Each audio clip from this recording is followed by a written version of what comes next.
with that, are there any other committees or commissioners from District 1 who are here this evening? Okay, not seeing any more. Let's go ahead and move on to the next item, which is adoption of tonight's agenda. Does anybody have any proposed changes? All right, seeing none, we'll accept the agenda as adopted, as proposed. Item 3, public comment. So this is the opportunity to allow anyone who would like to address the leadership team on something that's not on tonight's agenda. We'd ask that you please step forward, use the microphone so everybody can hear you, and then please state your name just for the public record. So would anyone like to? Yes, Lenny. Good evening. Thanks for listening to me. My name is Lenny Catani. I live in Crescent Hills. I've lived here for about 15 years. I just have 2 really, really minor comments, but I think it's something we should definitely look into. The Arco AM/PM Mini Mart, it's done. It looks good after all the arguing about it. We were very specific on signage. 1 sign right at the intersection of Green Valley and Sophia. I don't know if anyone's noticed now, but they put a sign on Sophia with sandbags and another sign on Green Valley with the gas prices. We have a sign ordinance.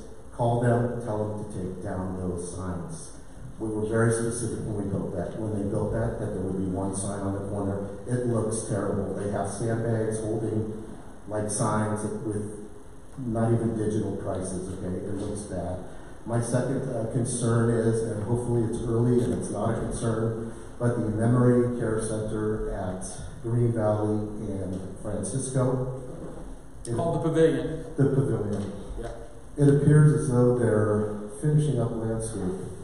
And if they are, it's a tragedy because Green Valley, they've left a lot of trees that are dead or dying. We asked them, please save as many oaks as possible. They've done that. There's a couple big pine trees that look terrible. There's other junk stuff. We were told they were going to put in a nice grass lawn and additional oak trees. It looks like they're not going to do anything off of Green Valley, and that would really be upsetting to drive by that and not see a nicely landscaped facility. The back, I drove in there today and walked it. The back looks good. They planted a lot of trees and bushes, but I have a feeling they're not going to do anything on Green Valley, and we should insist that they built that big facility and they said they were going to landscape it and it was going to look beautiful, that it be landscaped.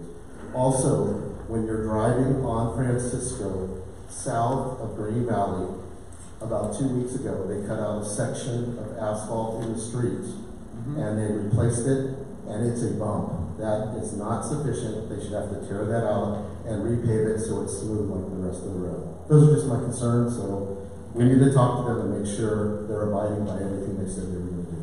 Let me address the third one that was recognized. It was reported. Rich Lee, who's part of our DOT organization, has come up with a proposal of what needs to be done there, including grinding all the material that's out, resurfacing it, etc.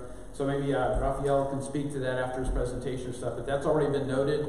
There is a conceptual plan as to what needs to be done, including a slurry seal. So if that gets approved, that's what will have to be done there. But anytime there's construction done, the contractor needs to restore the roadway to the condition, at least the condition existed before they started their construction. So we're trying to be more aware of that and make sure that that's done properly. So in this case, it did get flagged. And so I would just make sure that before they got final, these things were taken care of. And I'm really concerned about the landscape. It's really junky and revaluing. Yes. I can see that.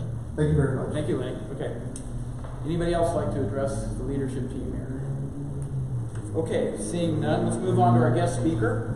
And this evening we have Rafael Martinez who's our director of our transportation department, and he's going to share with us some information the board here heard at a board meeting about a month ago, I believe it was, which is basically what's happening with your state gas tax money that's coming to El Dorado County.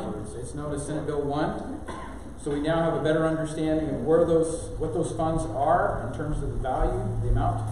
And then our DOT is taking a cut at what we're going to be doing near term in terms of application of those funds, how they're going to be distributed, and then looking longer term, we know there's some challenges ahead because there isn't nearly enough money to maintain all the streets we have. So with that, welcome, Rafael. Thank you very much, Supervisor. I greatly appreciate that introduction. Welcome, everyone. Good evening. My name is Rafael Martinez. I'm the Director of Transportation for El Dorado County.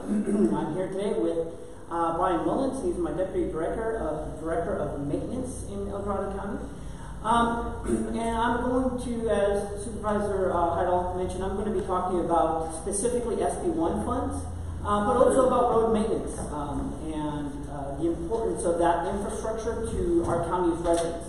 I don't know if any of you are on Facebook. As of recently, we had a posting on there to say, hey, let us know about potholes or pavement that is cracking. And within a matter, and we did that on Friday. We basically wanted to give people the word that, hey, we've got a telephone number and an email here that you can contact us. Well, in a matter of 3 days, actually less than 3 days, in 2.5, we received 15,000 comments of potholes and pavement cracking and issues with our roadway infrastructure. That just goes to prove that of the importance of our infrastructure to our residents and how we need to, by all means, make sure that we are properly and adequately addressing that infrastructure. Part of that is through funding, making sure that we have adequate and sufficient capacity through staffing and through equipment to properly maintain these roads. And SB1 was supposed to do that. Well, we had a little hiccup. So with that said, I'm going to go ahead and get started into my presentation. What does the Department of Transportation do for El Dorado County? Well, we do a lot. What Lenny had mentioned, we do the land development portion, where we go out and we make sure, as Rich is going to, certain infrastructure aspects. We inspect some of the land development aspects when developers come into this county. We do surveying, and I'm jumping all over the board. We do pavement management, snow removal, drainage, a lot of different aspects.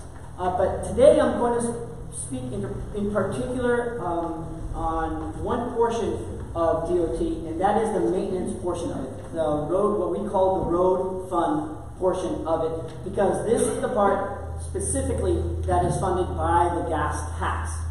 Anything that has to do with maintaining our infrastructure, so traffic engineering, bridge maintenance, drainage, snow removal, road maintenance, pavement management, as well as all the infrastructure in Tahoe. And by the way, this is a very informal presentation, so if you'd like, if somebody does have a question, please feel free to raise their hand and I'll answer them as we go along. So this is all the quantities of infrastructure that we have in the county. We have over 100 box culverts, over 76 bridges that we maintain on a yearly basis. We have 37,000 feet of guardrails, over 10,000 corrugated metal culverts. We have 1,082 centerline miles that we maintain, sidewalks, signs, striping. All of this is what our department maintains on a yearly basis, not every 5 year, not every 10 year, no, on a yearly basis. For all these quantities that we have to get our eyes and ears on to making sure that they are up to standard and still being maintained properly, we have a total of 63 maintenance workers that has to make sure that all of this is maintained properly. Now, you'll see we have a lot more employees in the Department of Transportation because some of them are in land development and engineering, some of them work in fleet, some of them work in other aspects of the administrative side of DOT. But for the portion that does all the maintenance, we only have 63 employees. Now, I'm going to focus on this quantity right here, which is the roads, and in particular the road miles. So I know I had said earlier we have 1,082 centerline miles, but that means along the center. Some of our lanes, like we have over here in El Dorado Boulevard, we have 4 lanes, some are 2 lanes, most of them for the most part are 2 lanes. So really in totality we have 2,864 lane miles.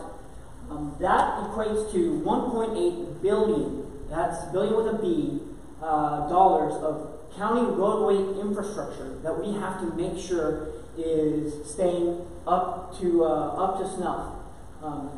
For that $1.8 billion, we have a total roadway budget of $9.4 million.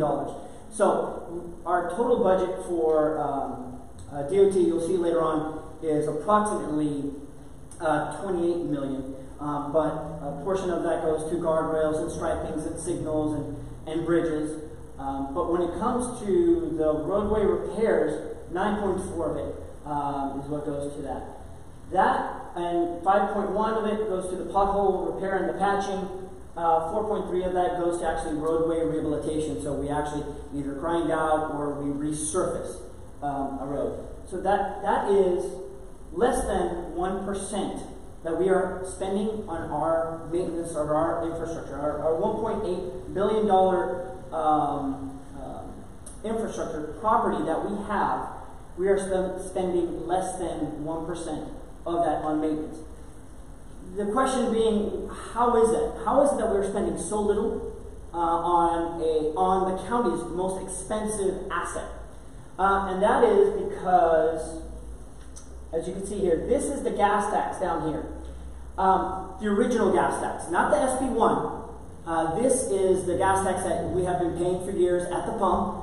We have been receiving, I forgot exactly what the amount was at that time, but we pay a certain percentage at the pump. I think it was like about 10%, 10 cents per gallon. Has been going down. Actually in 2010 and 11, we got more in gas tax. This is $8 million that we got in 2010 and 11 than we got from the state of California just 2 years ago in 17-18. The reason being is because vehicles are becoming a lot more efficient, as well as we're getting a lot more electrical vehicles. We do see this bump right here in 2013-14. That's because the state of California realized that it wasn't keeping up with its obligations to all the municipalities. And by the way, this is a gas tax.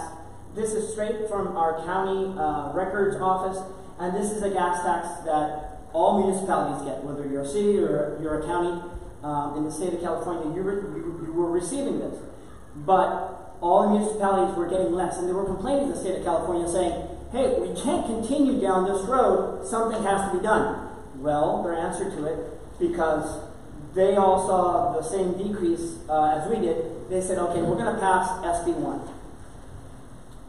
And for those of you who couldn't see it earlier, like I said, in 2010-11, it was $8 million. 2017-18, we got 6.8. Yes. So you were saying that we are getting more and more efficient cars. Yes. I would argue that we are not. Because there is so many more pickup trucks on especially Silver Valley, that have changed over time to where it is right now. It is so noisy, and it's creating a lot of grief in the backyard of people like ourselves who live it. It didn't help when you were talking about resurfacing and refurbishing roads.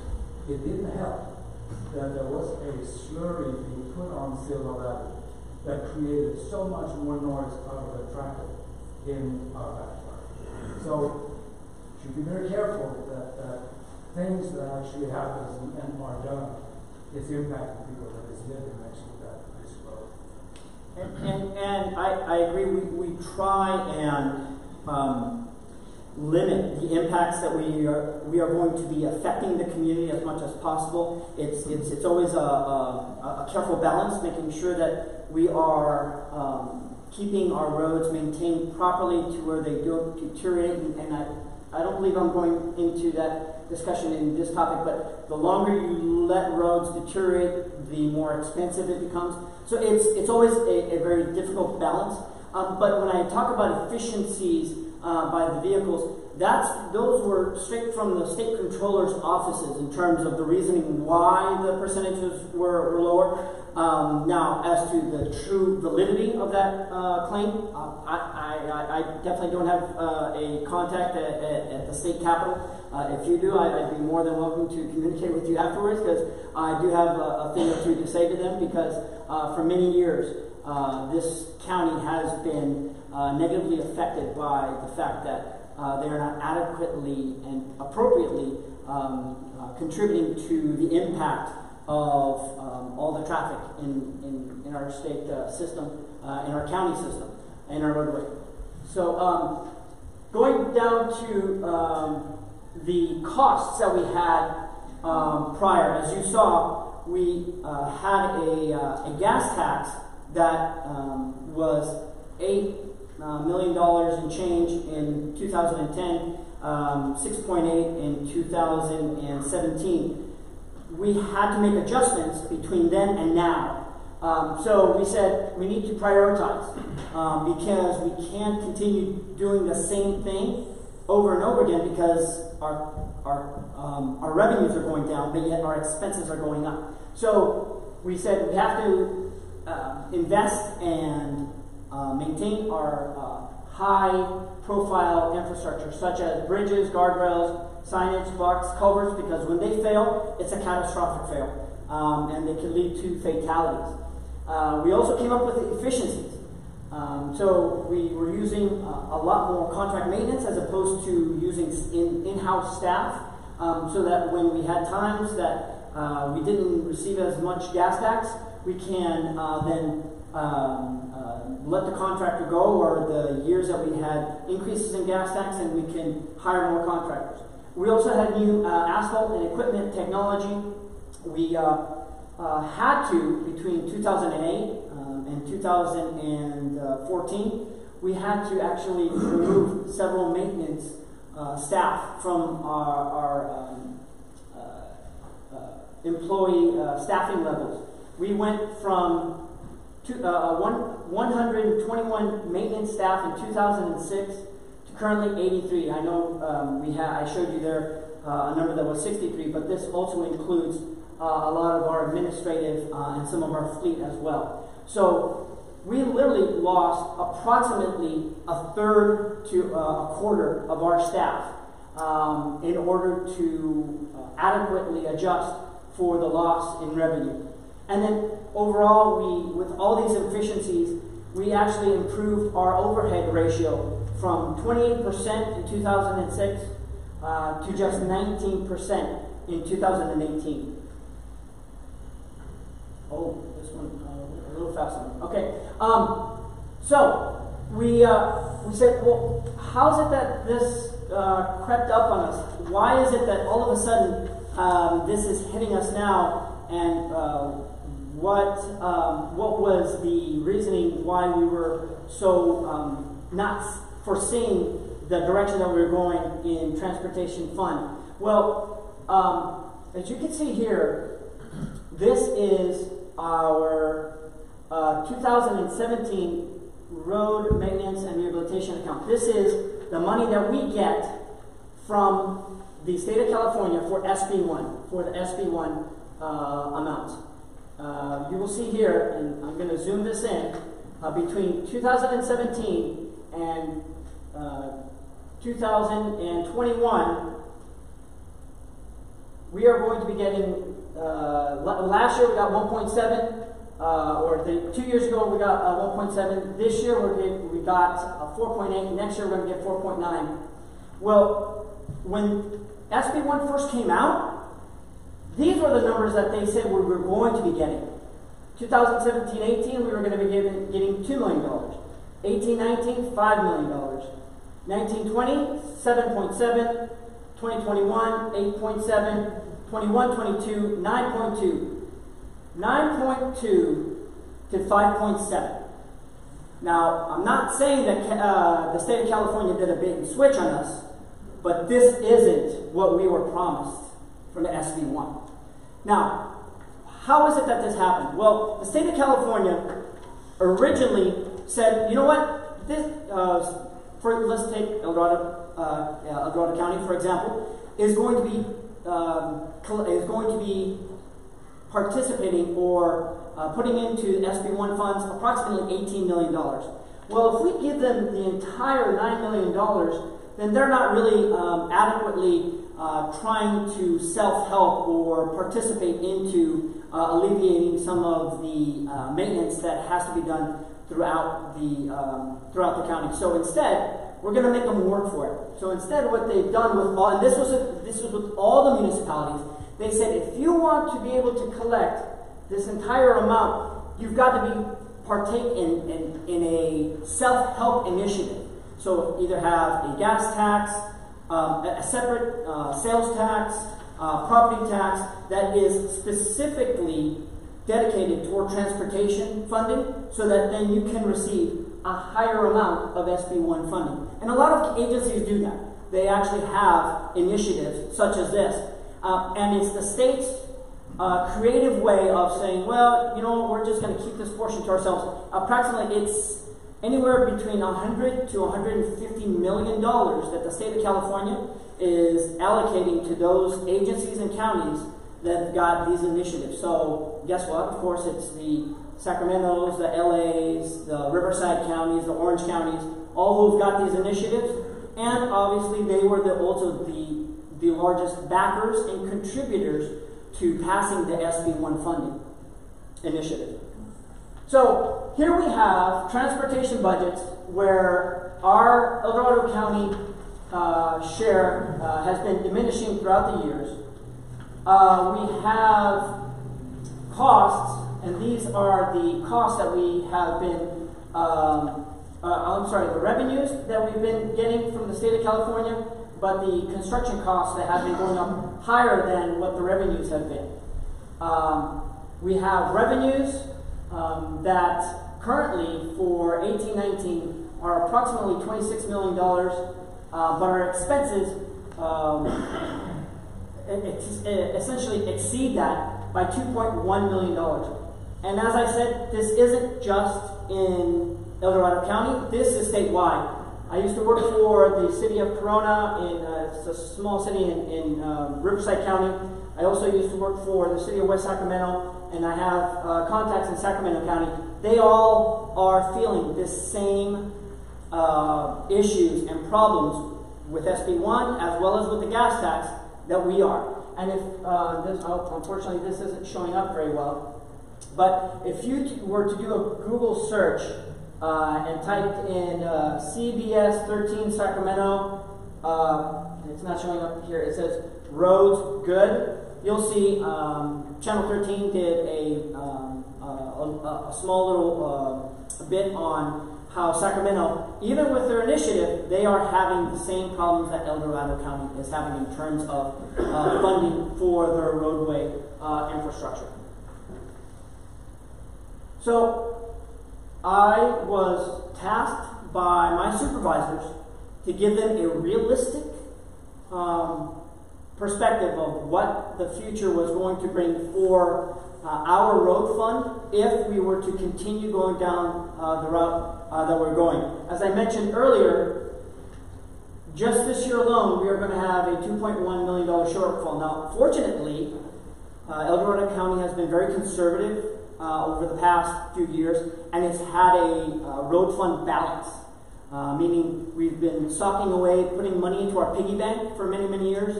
But unfortunately, that we had to draw into that piggy bank significantly over the past 3 years because of the storm damage that we had in 2016-17, as well as we've had further damage just this year as well with the continuous rains. So we've been having to draw down that fund. So drawing down that fund for emergency purposes, as well as having the shortfall, has put us in a very precarious situation. This is, once again, this is straight from our accounting ledgers, from fiscal, for our, and this is only for expenses. I don't have revenues on here right now, but only for expenses. We are this road fund you see here, we have a road fund balance of 1.6. Next year, we're going to have a road fund balance of 4.8. That's because FEMA is going to actually pay us back for a lot of the emergency projects that we did 2-3 years ago. So then once FEMA pays us back, we're going to be back in a healthy state. But that shortfall that I showed you, that 2.1, well, the following year is going to be 2.7, and then the following year is going to be 3.1 because expenses are going up. So as you can see here, the following year we're going to be at 2 million.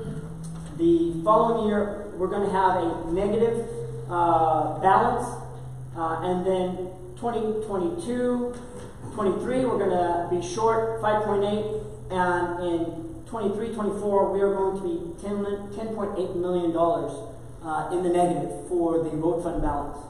Now, this isn't taking into account what we need for proper maintenance. As the fact that we all saw when we posted the telephone numbers and the emails that a lot of people feel that our road maintenance can be a lot more up to snuff.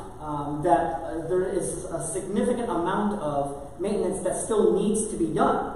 So if we were to properly and adequately budget for those types of level of services and PCI conditions, pavement condition index levels, we should be spending an additional $3.2 million plus have contingencies for when we have those rainy events and we have storms that knock out roadways and or flood intersections and or signals that go black. We should be saving $1 million every year, plus adequately providing for a good maintenance for a good PCI. Our longevity would be to the tune of $31 million in the negative. So, what options do we have? Not very many, unfortunately. DOT can make further adjustments and modifications to our staffing levels, reducing roadway services, pushing out deferred maintenance. So our buildings, our equipment, our paving machines, our trucks, our backhoes, pushing out the deferred maintenance.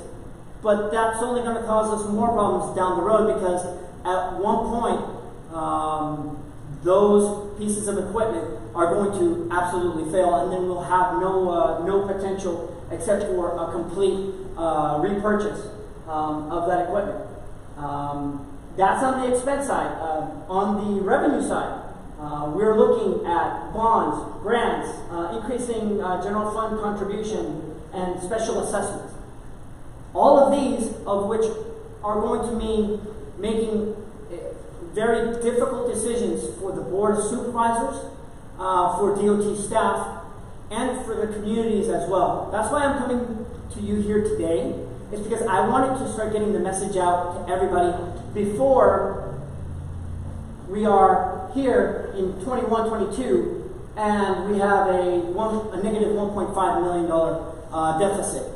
And then I'm coming to you before you and asking we need to take drastic measures. Seeing what we are seeing and knowing what I know, and I'm trying to communicate this to as many residents as possible. This is actually my fourth community service presentation that I've given. I'm trying to get the word out to all the county residents that we are going to have difficult decisions to be made down the road. So, unfortunately, I don't come here today to paint a rosy picture of where the county is and where we're going. It doesn't mean that things are in dire straits. We have seen other locations and other agencies that are in similar situations, and they're also deciding what expenses that need to be cut, what revenues can be increased, and I believe that there is a happy medium for us to come to, for everyone to have an understanding of what the expectations are of roadway maintenance and the conditions of the roads. Obviously, these decisions aren't going to be made tomorrow or next month or next year. They've been developing over many, many years and not adequately being addressed by the state of California. So it's going to be a hard road ahead of us. But I believe that with the right knowledge, with everybody knowing what they can expect in the future, we can all can come to an agreement that whether we go one direction or the other direction, decisions are going to have to be made on where the county needs to go. With that said, it concludes my presentation. I will answer any questions if you have them. Yes, sir. I was wondering about the new home. Do they pay a DOT fee when you get a building permit? Where does that money go? Yes, that money actually goes to the roadway TIM fee. So essentially, we have a laundry list of capital projects that we have to build bridges, roads, widen roads, and it's more of on a capital side. And that funding funds essentially, for example, Silver Valley interchange, the interchange at El Dorado Hills. All those interchanges were built with the capital improvement TIM fees. We're talking about multi-million-dollar projects, $40, $50, $60 million interchanges that takes a lot of the funding from developers to pay that. Oh, which, by the way, I'm surprised Brian didn't allude to this sooner and didn't interrupt me. Your property taxes don't pay towards the roadway funds. Only gas tax does. The property taxes pay for all your other services, such as libraries, sheriff, help me out, supervisor. A variety of other services that the county has. But roadway maintenance is not one of them. Neither is capital. The developers pay for the capital side of it, and then the gas tax pays for the maintenance side of it. Now, it's good that we have those capital improvement projects, because what it does is it redirects a lot of the roadway traffic from the existing roadway infrastructure that takes a beating over to newer infrastructure, so it distributes the load, so it's not all focused on one area. So these projects are important, almost just as important as maintenance projects to have these capital projects. It is a balance, and that might have to be one of the decisions that we do down the road for the supervisors and for DOT. Yes? Speaking of capital budgets, and slightly off topic, as you go down the Trove Road, on the right-hand side, there's the old train tracks that go, I think, yes, to El Dorado Trail, I believe. Yes. Are there plans, and is that part of your purview to turn that into a bike path or a non-train track path up to Fosterville? Is that? Currently, there is not. Brian, I don't know if you know of any plans that are for the rail spur right there along Latrobe. Down by Deer Creek. Yeah, I mean, I think it goes all the way up to Fosterville. That's under our Parks and Recreation, which is not part of us. Right. But there is plans for a vast section of that. So it's commonly called the Sacramento-Placerville Transportation Corridor. It's PTC, so there's a separate JPA, a Joint Powers Agreement, that looks at the agreements between Sacramento and Placerville and how those routes are going to be used. So there is funding that's come from the county in certain areas, like the El Dorado Trail portion of that, which is up near Diamond Springs and Placerville. There's been significant biking improvements, but there's been no discussion of significant funding to improve this end of that particular corridor. There was talk about trying to provide connectivity to it from the business park at one point in time, to get at least people access to it, because if you go off of Latrobe Road, not Latrobe Road, but actually if you go off of White Rock Road to try to get to it, that's not a good place to park or leave a vehicle or anything else if that's where you're trying to access it. So there's still a lot of work to be done there, but the shortcoming is funding for parks and recreation at the county level. Yeah. And there's a lot, so we rely on grant monies for the most part. Yeah, and that is another area where your property taxes do also go top. Plus, you also have competing interest of rails, Sure. trails, and Yeah. so It's very costly having that it side by continues. side. Yeah. Yeah. That's My not question is, question. you left out the horseback riders. Oh, sorry. Equestrian. Yes, sir.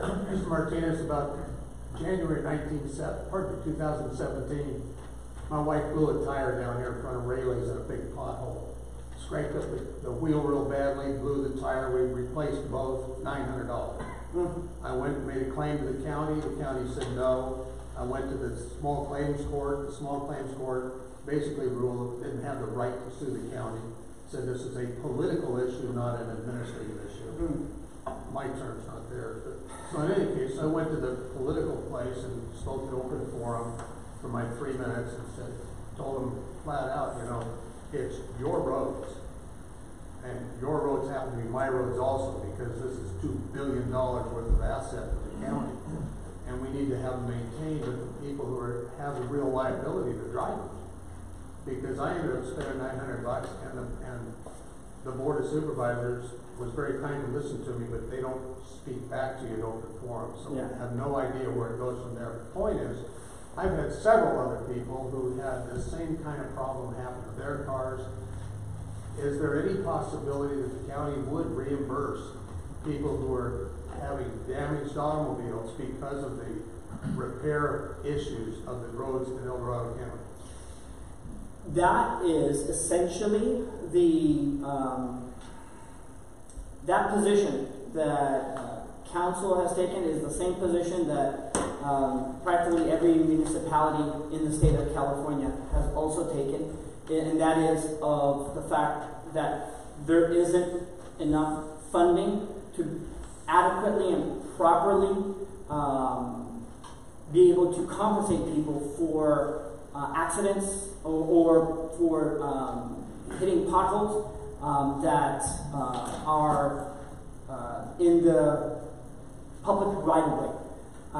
The reason being is because if it was to be the case, all municipalities then wouldn't have a road fund. So because of that, their policy for all county councils is that they, it's a state statute, and I don't know what it is, and I apologize. I should have that memorized.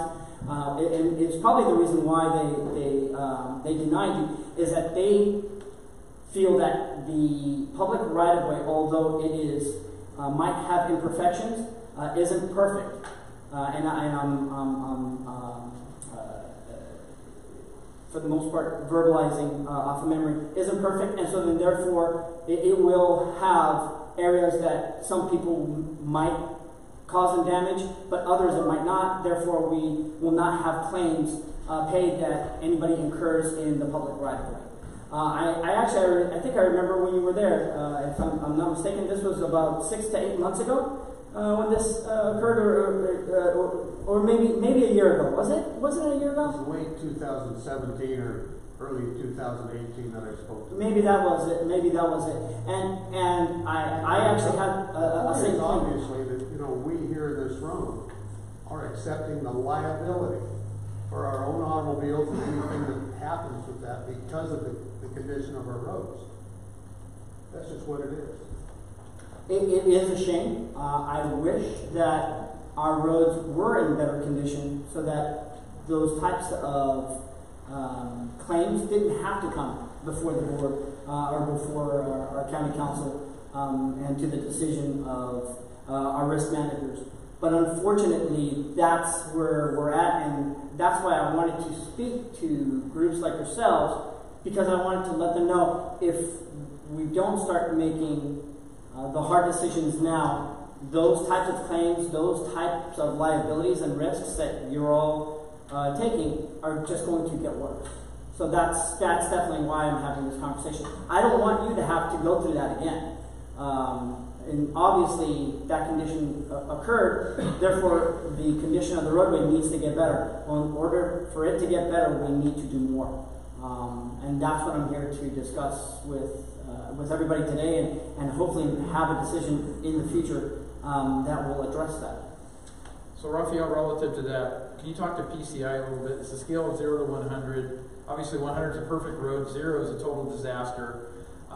Your revelation of what the county was using to report a PCI in the 60s, 63, 64 in the past, and what the reality is for the overall county today when you take out new roads, which to me is kind of, it's obvious that new roads should not be included in elevating the average roadway for Yes, things of that course. aren't new. So can you talk to that? Because I think the number was 51 or something around Yeah, there? so essentially what Supervisor Heidel was talking about is when I gave my presentation to the board, I did describe to them as to why our PCI level, pavement condition index, was actually in realistic terms not what it seemed. It is currently being recorded as 64. As he said, 0 is worst, 100 is best.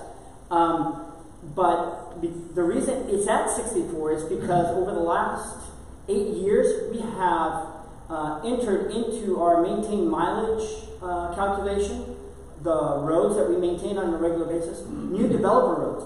Those roads are at 100 PCI, so they actually elevate the average. So if those roads hadn't been added to our average, our current PCI for the county is actually 51. So it's below average. You could almost say it's failing. Now, it's not to say that some agencies in the state of California aren't worse. Amador County is at 54. I believe Merced is also in the 50s. A lot of cities are actually in the 50s and 60s. But nonetheless, it means that we are not adequately and properly maintaining our roadway system if we are below 60s, which 60s, between 60 and 70 is considered average. And the fact that we are in a poor condition between 50 and 60 is a sad state of affairs. And the risk that you had mentioned and liabilities that all the residents are taking into account because of that is starting to show. So our previous management had felt that it was adequate to include the newer developer home roads with the county's existing roadways, and so I kind of removed the veil out from that condition, and I presented that to the Board of Supervisors and informed them that we actually have a lesser pavement condition index that we have in the county. So, any other questions? Tim? Rafael, on the PCI, what roads are the county expect to fix this year? Will every road or street with a PCI below 30 get fixed this year or below 40? I wish that was the case. We take not just PCI, but we also take volume into account. Tahoe actually has the worst PCIs in the entire county, but their volumes are lower. El Dorado Hills' PCIs are better, but their volumes are much higher. So if you were to take that into account, we shouldn't probably do any roads in El Dorado Hills. But the fact of the matter is we've got a lot of volume here, and that means a lot of impact. Therefore, we have to, whether we like it or not. And I have this debate with District 5 supervisor because she feels that the PCIs with the worst PCIs should be the ones that we maintain on a regular basis. But it's a very difficult balance between Brian and myself adequately deciding through calculations and a database that we have which roadway conditions are the most cost-effective for us to maintain at the time. So obviously, like I said, if we let the roadway condition get too bad, for example, let's say if you don't change the oil in your car and you let it go for too long, well then your engine's just going to go. So that's why you maintain the oil on a regular basis. Same thing. If we let the maintenance of the roadways get too bad, then we have to tear the whole thing out and put it all brand new back in. We like to maintain a nice, effective roadway surface so that it's constantly being maintained at an efficient level, cost-efficient level. So I wish I could say everything under 40 is going to get done. It's not quite the way it works out, Tim. Roughly, we're looking at that, but it also, like I said, it all depends on also the on the volumes. So I can tell you in El Dorado Hills, there's been subdivisions that have been PCIs less than 40 for the last 5 years have been promised the roadways would be resurfaced, and they still haven't.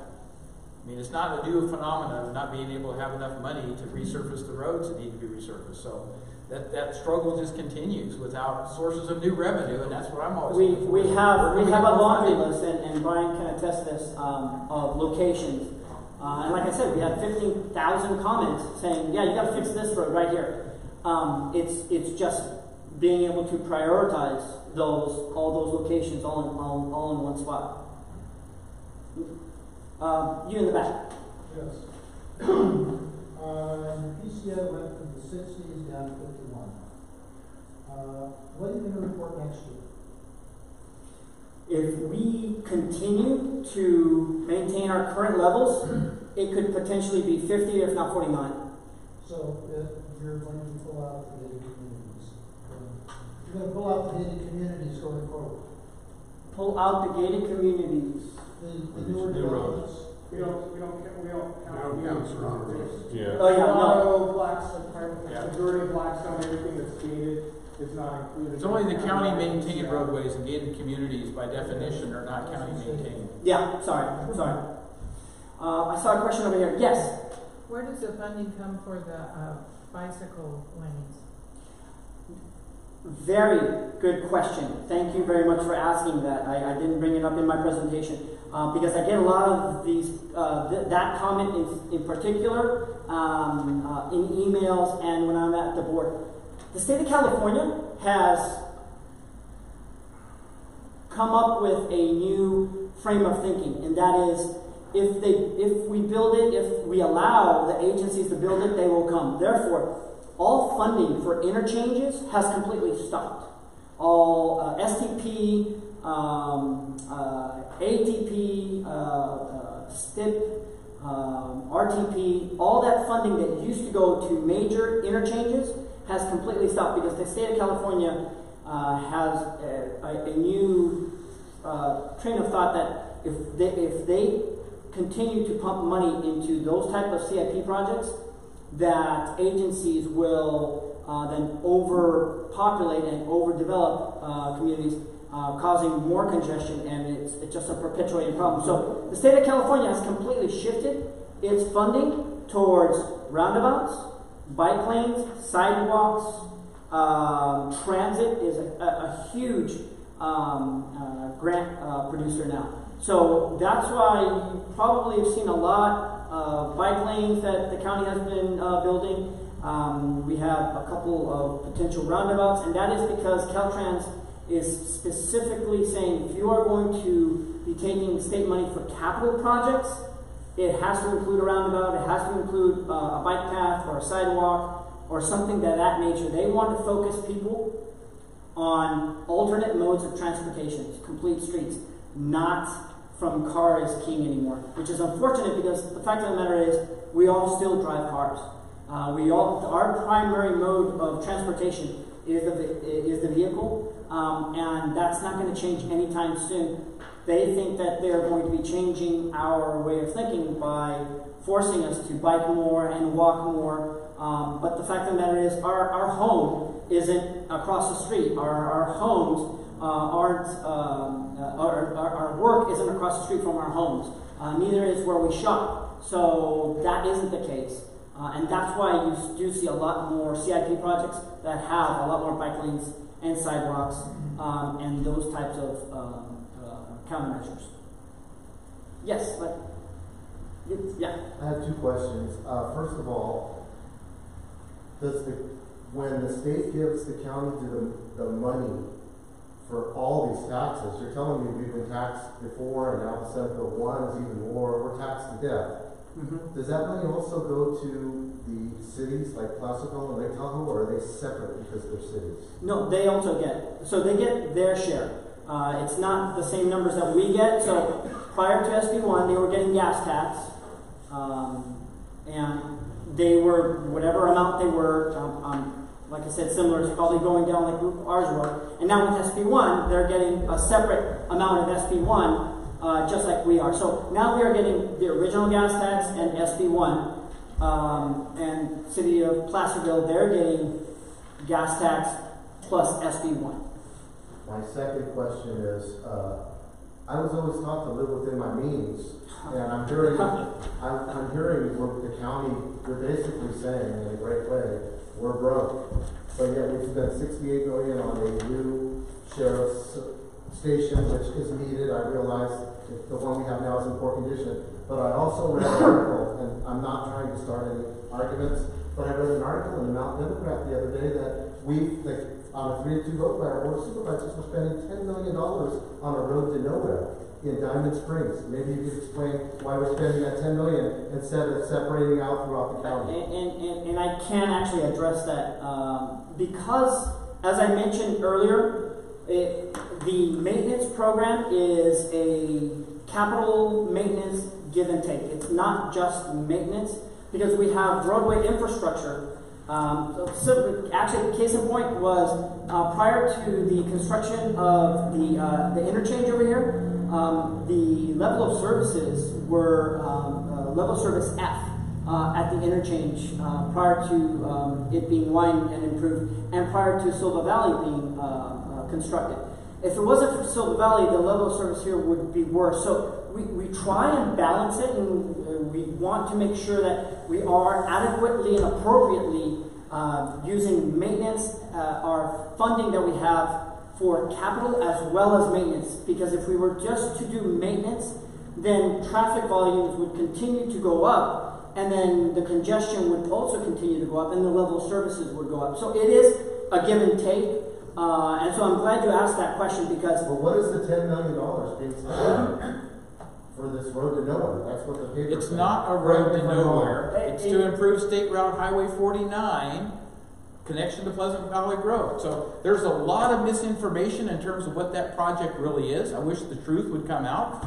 Our CAO has told me we're going to have a fact sheet that really explains what that project was all about, because there's huge miscommunication of what it is.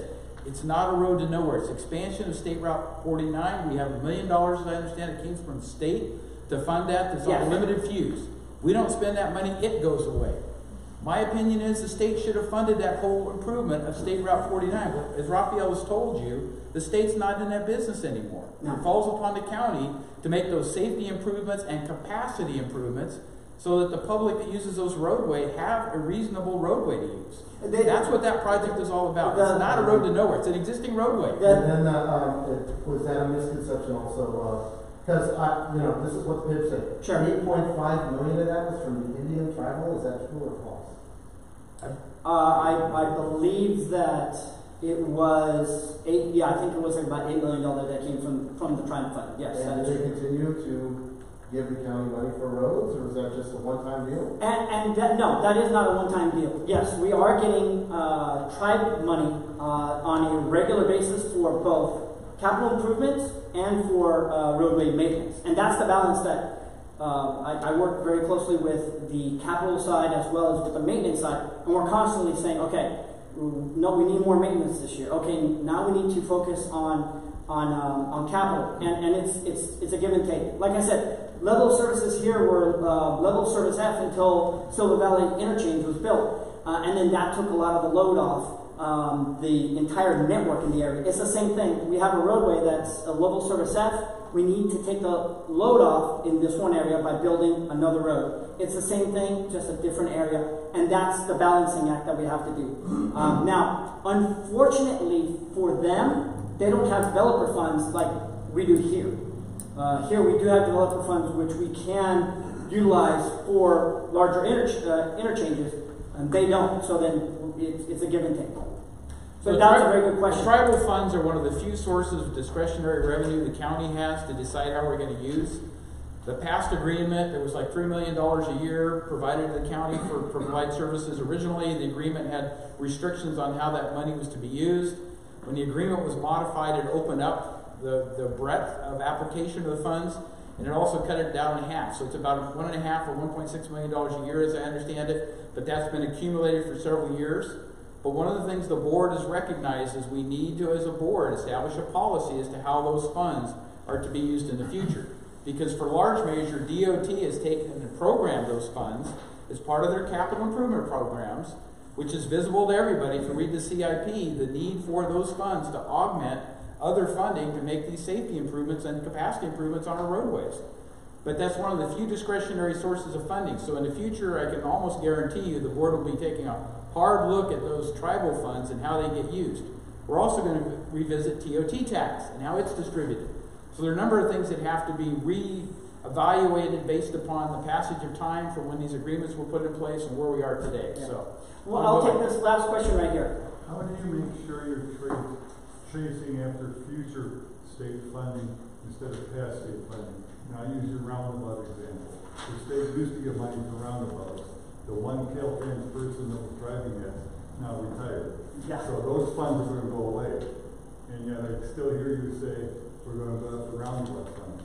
What's the next thing after roundabout? Because roundabout funds are drying up. Well, actually, the gentleman who you mentioned did retire, but his actually mentee who worked for him for many years, Jim Moore, is still going to be around. So he is going to, we're working very closely with him to still pursue a lot of those roundabouts. As a matter of fact, we have 2 roundabouts that we're pursuing grants. One is in Tahoe, the other one is in the Lotus area. No, actually 2 of them, I forgot. There's 3 roundabouts that we're going for. 2 in Lotus area and 1 in Tahoe. And now Caltrans is actually suggesting that all municipalities look at roundabouts at interchanges, which to me just sounds a little crazy. And so I don't think I've drinking that much of the Kool-Aid yet. Roundabouts and interchanges, I'm still having a little trouble wrapping my brain around that one yet. But they're even pushing for those types of projects. And we've actually, prior to 5 years ago, when Caltrans was still allocating funding for large interchange projects, we were actually very successful for getting grant money for the HOV, US 50 HOV lanes for this interchange here at El Dorado Hills, at Silva Valley, Missouri Flat. We were very successful. We've actually received over $100 million in grant money in the past. We still have a lot, I think 3 out of the 5 staff that helped us with those, writing those grants, they're still with us. So we've got good staff that are very knowledgeable in writing grants for state and federal monies. Now it's just a matter of making sure that we get what we can for every penny, for every improvement that we have to do in the county, so we don't have to expend our own fund. So instead of an intersection, signalized intersection, we might put in a roundabout. It saves us money. Instead of putting in widening a road, we widen the lane, but we put in a bike lane. We kind of combine it, and that saves us money. So we're always trying to pursue and finding ways of leveraging our own money so that we can save the county's coffers and put the most of the burden on the grants. I will be sticking around for the entirety of this meeting. So if any of you have questions either regarding the road fund, but also regarding developments, I know the Johns here are going to be talking about some of the developments that are going to be ongoing in the county. I'll be more than welcome to talk to you about those as well. Thank you very much. Appreciate your time. All right, thank you, Rafael.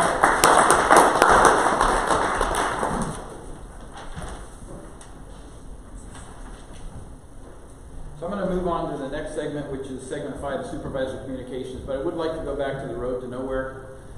I think it's important to understand that there are 2 phases of that project, phase 1A and phase 1B. Phase 1A is the improvement of State Route 49, which is an existing road. It's realigning it, it's widening it, it's changing the intersection of Pleasant Valley Road. So that's an improvement that we needed no matter what. The second, phase 1B, is a connector that comes across from, it's called the Diamond Springs Expressway, that comes across from Missouri Flat Road and connects to State Route 49. That's the one that's in question because the utility of that road has changed dramatically over the last 8 to 10 years. So that's the one I'm going to start looking at real hard is in terms of what is the necessity of that. It was planned, I believe, as a 4-lane road. I don't see the need for a 4-lane road there. So it's that second part that's kind of the road to nowhere piece. The first part is State Route 49. So hopefully that helps explain the difference between those, the Phase 1A and Phase 1B. Well, thank you for the facts, because Mountain Democrat did not have any facts. I understand, and like I said, we were supposed to be putting out some kind of a press release to straighten that out, but I haven't seen it yet. So John, can you tell us, are there any projects in Eldorado Hills? Is Eldorado Boulevard going to get paid this year? I mean, is there anything on the books? I asked Cindy and she put in to our next door the 5 projects that affect Eldorado Hills that are part of the Transportation Commission funding. Those are where we have grant monies. This year it's going to happen? This year and next year. Most of them are 2-year projects, so a lot of the initial work is this year. The follow-on work, the resurfacing of Eldorado Boulevard, for instance, I think is actually next year, the following year. So that was in the announcements that we put out. So if you haven't seen that next door post, I could refer you to that and send you a link to it. But it was a kind of a 1-page summary capture that came right out of the Transportation Commission's recommendation. So good, accurate information, and I believe the time phases were still current. So take a look for that. We'll send you the link, Lenny. I read it. Okay, all right. I couldn't believe the price to repay Eldorado. Yeah. Outrageous. Yeah, prices, as Rafael told you, our maintenance costs, the price of materials are just going up 8 to 10% a year. And our revenue at the county level is going to talk to that under the budget. We're talking about property tax revenues going up 5% this next year and sales tax revenues going up 2%. When you consider the property tax revenues approximately 80% of the mix of those two, what it means is on aggregate we have like a 4% increase in revenue for this year as opposed to last year. And yet we've gone through labor negotiations, we've made agreements that we have to comply with. We have the added cost of the public safety facility, which isn't this year, it's out a little bit further. But the other thing on that I want to mention, it's a 40-year loan, and it's 2.375% interest through HUD. So if there was ever a time you wanted to borrow money to get a major facility built, in my opinion, that's it. So, because the interest rates were good, it's a 40-year term. So we'll talk about it a little bit more. But I did want to kind of jump to the next part here, which is the strategic planning workshop results. And I was hoping that Dick Ross would be here to cover this in terms of his observations. But I'm going to start with that observations and then give you the top 10 from my perspective that came out of that. But here's what happened on March 6th from 9 to 12 noon. We met at the county fairgrounds. There was approximately 100 attendees who participated. They represented multiple county departments, emergency services, law enforcement, and the general public. The attendees were grouped at tables by their general role. The county administrative officer, Don Ashton, the CAO, opened the workshop explaining the functions and rules, and the objective was to determine the existing 5 specific plan elements, which are called goals, if they were current. We needed to make adjustments in that strategic planning part of it. So that the 5 elements are public safety, healthy communities, good governance, infrastructure, and economic development. That, again, is what our community council is based upon, those 5 goals within the specific strategic plan, plus the APAC and our communications are the 2 that we've added. New objectives or retained or deleted current objectives in each of those elements was the goal to define what those were. There were well over 100 new objectives or sub-objectives that were created by this roundtable process. After all the suggestions were presented, each participant was allowed 3 votes for the specific objectives within each of the elements. So we all got 15 little buttons, colored tags, and you were allowed to place those 3 of those within each of the 5 elements in terms of what ideas you thought were most important. And that's what I'm going to give you the top 10 from, at least from my perspective. The other important thing to note, I think, that came from Dick's notes was the economic development element or goal was hugely undervalued by those who attended. That element fuels the ability of the county government through jobs, employees, residents, and taxes to address the 4 other elements. So that's a part that didn't come out as clearly as I think Dick thought it would. But in terms of the top 10, I'm going to give you what the assessment is. We're still trying to do what they call an association. We have a lot of different ideas that are brainstormed. And then you have to associate the ones that are closely related. I tried to do that on my own, and the net result was the number 1 thing that came out of this list was responsible growth, includes housing, workforce development, jobs and housing balance, and growth opportunities in central Eldorado County, which is around the Placerville area. So that came out number 1 in the quick look I did in terms of the association, in terms of the needs across the whole county, establishing goals. The number 2 one surprised me a little bit, was broadband.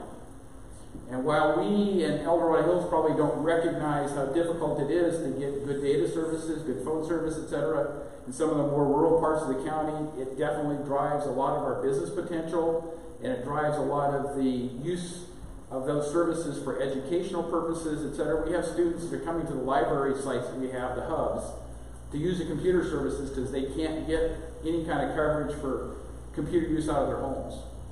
So that's why I think the broadband came out number 2 overall, because there is a large part of our rural county that really desperately needs that, as well as some of our businesses.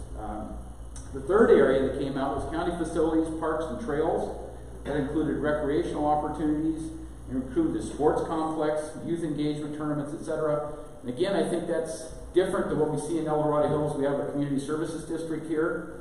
That's the facility that we're in now, is operated by our community services district. Community services district, I think, gets a 10% property tax percentage of the property tax dollar you and I pay. They get 10 cents out of that dollar to be able to expend for recreational facilities here.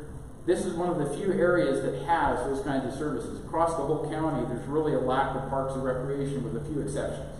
So I think that's why that came out so big. Again, from this perspective, is across the county there are very limited facilities, and people want more parks and access for recreation.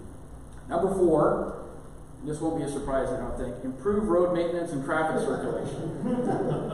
So that's what Rafael was here for. That's my number 1. I have to tell you that. Well, for you it would be number 1. And again, this was not a scientific poll. This was about 100 people representing certain departments. So it's by no means the final word, but traffic and road maintenance came out number 4. Number 5 was attainable housing.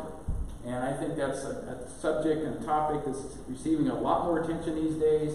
Our governor has come up with additional funding and programs and incentives to do attainable housing. The county is currently looking at doing an update of what we call the RHNA, the Regional Housing Needs Assessment, and that's to be done consistent with our general plan. So we have actually started that effort, and over the next year and a half, we'll be getting more current numbers in terms of how do we try to do our best to attain the goals that come from SACOG, the Sacramento Area Council of Governments, assessment of our need for growth as opposed to the other, I think it's like 12 agencies between the counties and cities that belong to SACOG. So we'll be looking at those numbers. But attainable housing was number 5.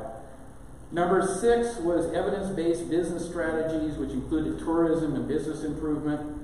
So there's clearly a view that we needed to look at how do we continue to foster the economic development part in terms of the business growth and increasing our sales tax revenues and TOT tax revenues within the county. Number 7 was create new revenue.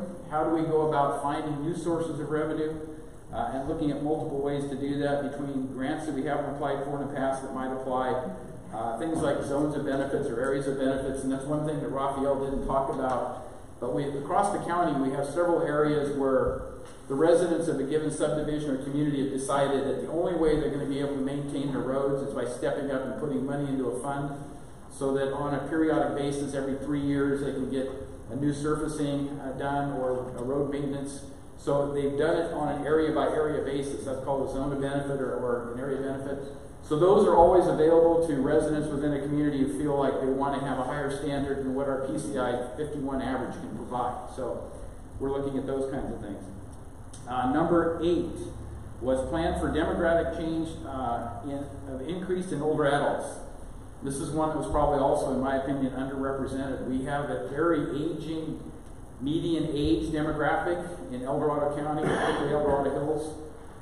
Depends on what numbers you look at, but one of the surveys that was done said that we are number 2 across the whole United States in terms of the median age of the resident who lives in El Dorado County, and we're number 1 in the state of California. So we have certainly been successful in attracting a lot of retirees, I believe, for the most part, coming out of the Bay Area stuff. This is a great place to live. But we now have to think more about senior services. How do we make sure that the needs of that growing senior community is served as well? So that's what came out number 8. Number 9, for some of us who are aware of what's going on outside of El Dorado Hills, is not a surprise either. That's fire district sustainability. We have, I think it's 9 rural fire districts still that have not consolidated, that are struggling with how they're going to survive. And CAL FIRE has some options there, but within El Dorado Hills recently, about 4 years ago, we annexed Latrobe. El Dorado Hills is now talking with Rescue again. Perhaps there's something going on there. But at our LAFCO, County LAFCO, which is not part of county government, it's separate, it's the Local Agency Formation Commission, which is responsible by state law for doing annexations, consolidations, incorporation of new communities, whether they be cities or towns. That's what LAFCO's role is. They have done studies and are really encouraging these more rural fire districts to consolidate, to get economies of scale by not every small department having a chief, but having more regional aspects of it. And Lenny, you come from that business, so I'm sure you know what's going on there. But across the state, again, there's been a big push to determine how do we get more efficient in providing fire services with the limited resources that are available. So I wasn't surprised by 9. And then number 10 was address homelessness, which again is an issue that's popped up in several places. That kind of goes along with affordable housing or attainable housing, but it's really a separate category. So those were the top 10 out of the 100 different suggestions that were made. Again, it was my association, so I've been promised that our staff is going to do a different view of this. They may come up with different numbers, but my quick look at it, that's kind of what I came up with. So hopefully you get a better feel for what we think the priorities are with strategic planning going forward. So, any questions on that? All right, good. The second item is the El Dorado Costco update, and I was hoping to be able to share with you whether it was a thumbs up or a thumbs down tonight, because I was told, first of all, it would be in the middle of March that they would make a decision, and I was told the end of March, and now I guess it's sometime in April, since we're in April. But I do know, by talking to an employee at Costco down in Folsom, that the Costco president was here in the middle of March. I guess he made an unannounced walk through the store in Folsom, so he was definitely here and looking around. But as far as we know, they have not made a decision yet. But I would like people to know that going back to 2017, when this particular piece of property that's referred to as EDH 52 was being marketed, there was a kind of a strategic view, a marketing program put together for this particular property, and they referred to, it was done by an organization called CBRE, but within that map they clearly show a large big box type of facility right where Costco's proposed. So for some of us who saw this back in 2017, it's not a surprise that this is what their planned growth was for that area. The cross the street part, which EDH 52 still has ownership of, they actually showed 2 fueling stations, and if Costco goes in there, that's one of 2 fueling stations. They show a hotel. They show multiple shops and pads. So I guess the Costco thing is not a new concept. It just happens to be one of the big box type of outfits that's come in and shown interest. And I don't know if it's going to move forward or not, but the property has been zoned accordingly for this. So my approach to it has always been, with any development, is get the absolute best deal you can from a community perspective. What's the community benefit? Making sure that mitigations happen where we have road conditions that need to be improved. One of the things that Rafael started, which I think is a great step forward, is what we call the intelligent traffic system or transportation system, which is getting to the next level of technology and how we automate signal usage based upon cameras that recognize the demand, and you get platooning of traffic. It's been used in a lot. I think Folsom has 2 or 3 of them in operation. Other places have them. El Dorado Hills has 0. But we're finally getting to that point, and so for each of these developments that are going in now, we're asking the developer to make a contribution to that, and even though we don't have the fund set up yet to collect the monies, we have had several people say yes, they would contribute to that with what's considered a fair share or something. But that's the way we have to build our infrastructure anymore, is by asking developers who have an impact on the community to mitigate that impact. We can't just accept more traffic without looking at solutions. Pardon? Isn't that Measure Y? No. No? Measure Y is basically no paper roads. So Measure Y, and there was a lawsuit and there was a settlement, so Measure Y is a very complicated thing to talk about, but Measure Y in and of itself did not accomplish that. So it doesn't pay for roads? It helps pay for roads, but it doesn't require an ITS system, for instance, which is the next level of technology advancement. We've talked about the need for that throughout El Dorados Boulevard, White Rock Road, Latrobe Road, Silver Valley Parkway interchange, all of that area has to be taken into consideration with this ITS. You want us to talk to that at all? So essentially, Measure Y says you cannot have a development come in if it's going to negatively impact a community to where it's going to bring it at level of service F without that roadway or circulation being improved. So basically what we told some developers, no, you can't come in, sorry. There's not going to be any improvement on this one roadway network or circulation path, therefore you cannot develop. But sometimes what they do is they say, well, with the 10 feet, which I forgot who mentioned, asked it over here, that we do collect from them, they say, well, would this chunk of money pay for those improvements? Sometimes it does, sometimes it doesn't. If it doesn't, then the county has to say no. But if it does, then we have to, we can't prevent them from continuing, but then now it's all on the county's responsibility. Hurry up and build that roadway or improve that intersection or the interchange. Now, what Supervisor Heidel is talking about, the intelligent transportation system, is we're saying above and beyond Measure Y, you have to give us more. We understand that you're meeting the bare minimum per Measure Y, per CEQA, and per our general plan. We're saying no, you need to give us more because we expect more, and the impacts, sometimes some years are higher traffic impacts, sometimes are lower, and these cameras pick up miles and detect miles ahead, so it can create that platooning effect to where you're not going red light, and then another red light, and then another red light. You actually get synchronization through corridors, and that's what's going to improve the traffic in a community, in a region. So we're asking them above and beyond, and about 3 of the 4 developers that have come in so far have agreed because they realize traffic is so important. And I make that a particular effort to illustrate that when we go to the board.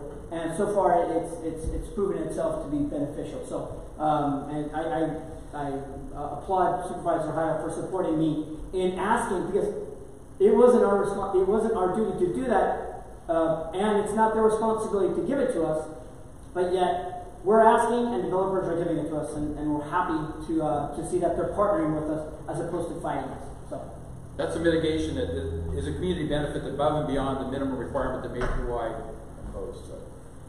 Yes? So this ITS system, yes, is it going to have as its purpose to get more traffic through Silver Valley? Yes. What it's intended to do is improve the level of service at the intersection. See, we really don't need more traffic on Silver Valley. Well, it doesn't add traffic, it gets the traffic circulating better. That's what it does. We need speed limits to be followed on Silver Valley. I totally agree with you. I don't need a microphone for sure. I understand. And that's a requirement of the California Highway Patrol. Can't be above its own laws.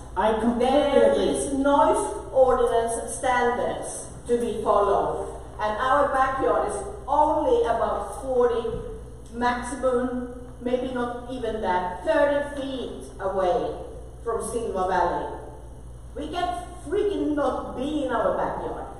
And I completely agree. We can't sleep at night. I completely agree, and unfortunately, there are plans and reports that say, well, this is what the noise level is going to be on any given roadway, and unfortunately, sometimes they're higher. And it sounds like, and I'm not debating you at all. You're welcome to my backyard. It sounds like sleep in my bedroom. You're not going to sit down now.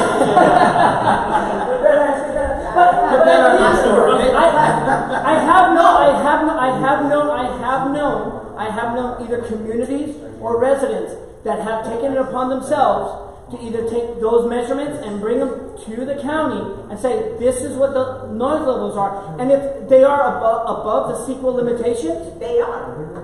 Then present them to the board. We can talk afterwards. Yes, we can talk afterwards. I definitely want to talk to you. So sound walls is something that is always considered with CEQA projects, because noise is one of the major elements of CEQA. There's 17 elements of CEQA you have to go through.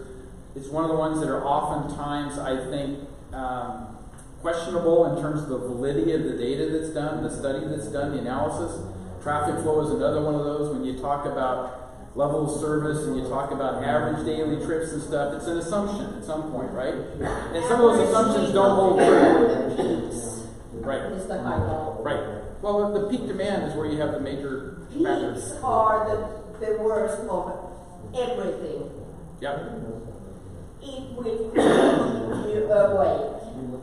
It will make you not want to spend time in your wonderful, beautiful backyard.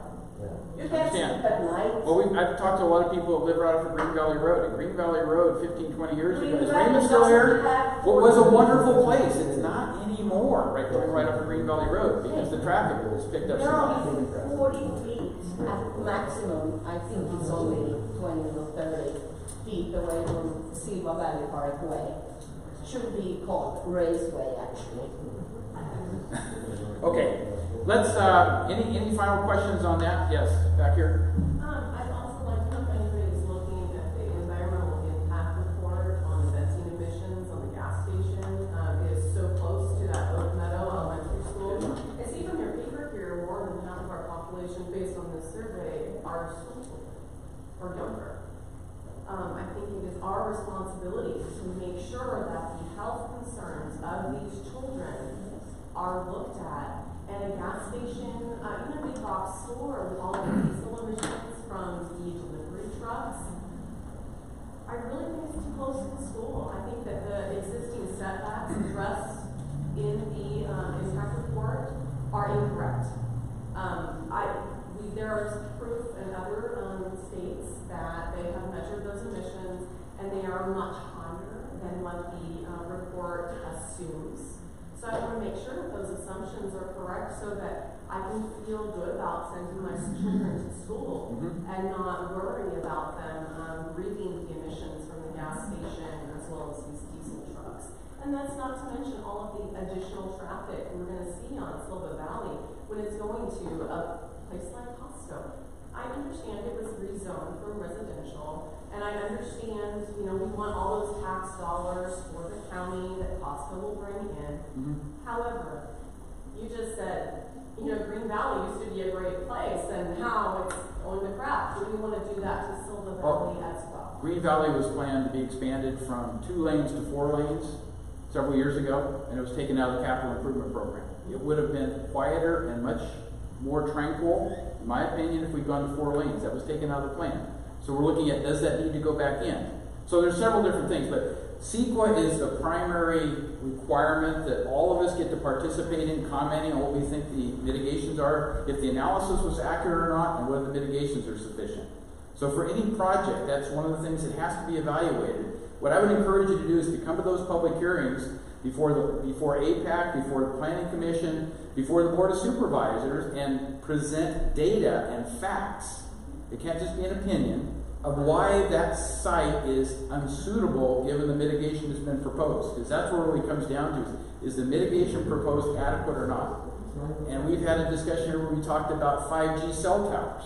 And it's the same type of thing, in my opinion. The sensitivity of certain people to certain things is widely diversified based upon the individual. There are people who are very, very sensitive to EMF waves, okay, and the strength of it. Others are less susceptible.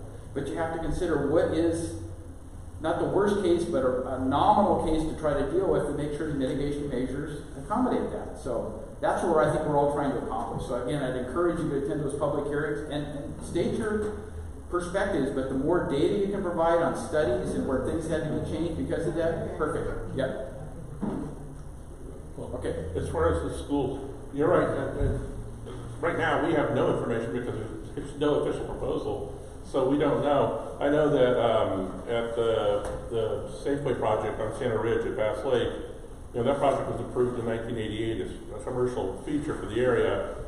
Rescue Union School District bought 2 properties immediately adjacent to it. The state of California provides permission for school sites. The county doesn't, so they didn't seem to have a problem allowing them to buy 2 different properties next to a Safeway fuel station there. So, but it is something we need to look at. We need to look at the data and see what the real impact is and what can be mitigated, what can't be mitigated. Well, absolutely. As well as traffic lights, because that entrance into Golden Meadow is already dangerous. Yeah. So if you increase traffic. It is. So I will tell you that we have already reached out to the school district and we've set up a meeting to discuss the feasibility of trying to put a second connection in off of what will be the Country Club Drive connection, because that would come out to a lighted intersection if this project goes forward. Probably any project like this goes forward. So we've already set it up with DOT to have that exploratory discussion. Does it make any sense to provide a second ingress egress to Oak Meadow School? So the school district's going to meet with us and we'll talk about whether that's feasible or not. But those are the things we've started working already, recognizing whether it's Costco or somebody else, there will probably be that kind of a concern. And to answer your question where you're talking about traffic, eventually DOT has to be accountable and I will be the one who's going to be contacted if level of services in terms of traffic congestion are going to be C, D, E, or F. So I need to make sure that the level of services for the traffic condition are going to be something that I can live with, because I expect and want to be in this county for a really long time. So when that, if that Costco goes in, I need to answer for the reason why my staff recommended for this to work and whether it works or not. And then we present that to the board. If it doesn't work, no paper roads. If it's going to be level of service F, we have to find other means of mitigating the traffic to where it's not going to be an impact to existing community. If it's going to be a level of service F in terms of the traffic congestion, then we don't want it. I can't speak to the benzene and to the gas station, but we do have an environmental management team that also looks at that portion of it as well, and they have to then answer to the public if levels are higher than what we're expecting. And I apologize to the lady who spoke to the fact that the decibel levels went up. Obviously, these are reports and studies that are done looking into the future, and we don't have a crystal ball, and sometimes we don't get it exactly right. And so then sometimes we have to look at it again. And so then I will be speaking to her, because sometimes we need to relook at it and say, what did we miss? What do we have to improve so that next time we have it, we can make it better, and we can make it existingly better for that community. So all of those are part of the CEQA and the general plan process for El Dorado County. Okay, I'm going to take a couple quick more questions. Let's go over here and then let's go back over here. Yes. Okay, just adding on very, very quickly, not to beat the Silver Valley horse to death, but when we talk about Silver Valley, it's always like what's going on at the interchange and those traffic impacts. I think it's going to be really bad all the way till you get to Green Valley. And so when we're talking about the ITS or just the impacts, it's not just getting past the Harvard intersection. Obviously, that's going to be huge with the schools there. But at Green Valley, which is pretty congested right now, so is that being considered as well? Because even if Green Valley were to be expanded, more lanes, I think when you get to Silva, I don't know, it's just congested there already. Is that? Good thing I came today. Yes, we will be looking at the entire region, not just the intersections adjacent to the development. We actually look, I think, approximately 5 miles in radius in terms of all the impacts that are going to affect the region, not just the vicinity. So we look at Green Valley. We're going to look at all the way down to Latrobe by Blackstone, White Rock, all the way at the county line. As far as Green Valley, Salmon Falls, we look at the entire region and what the effects are going to be for the entire region, not just the intersections adjacent to the development. Right, that's good, because the Folsom folks don't really like navigating Bidwell, so if they choose to spend their tax dollars at the El Dorado, I mean, they're not, that's what I would do. If I was in Folsom, I would just bypass Bidwell and I'd be going down Silva, so it's just. We actually take that into account. We say, okay, you know what, there are going to be deviating trips that are going to be going the other direction, as well as we're going to be capturing a lot of the patrons that come in from Placerville and from the South County area that typically go to Folsom. Now we're going to be capturing them. They're going to be going here. So yes, we look at all different passerby trips as well. We look at all different traffic variations. I will tell you that our planning commissioner, John Vania, and I have met with Rafael multiple times to talk about the problems with certain intersections and road segments in El Dorado Hills. We've taken him on a couple of different tours during the peak demand hours to really show him how bad some of the traffic is in some of the circumstances. But I have to be honest, there's other areas in the county that are just as bad. And when you talk about schools, it seems to be universal that around schools we have traffic issues. Because again, the county can't control where the placement of those schools are. That's done by the state. All we have control over is an encroachment permit. So if there's 8 schools that want to be in a 1 mile stretch, they can all go in if the state approves them. Yeah. So, but we have been working with Oak Ridge High School, we've been working with Silver Valley Elementary to try to look at what we can do to mitigate those road impacts that are there today, that we can do things with basically a drop-off point at Silver Valley. We're talking about a lighted intersection on Harvard and what's the name of the street that comes in there out of the subdivision where all the students cross. Right. Oh, I can't think of the name of the street. But we have tried to get a little bit creative about what can we do to fix some of the current circulation problems, and can we get grant monies to do that?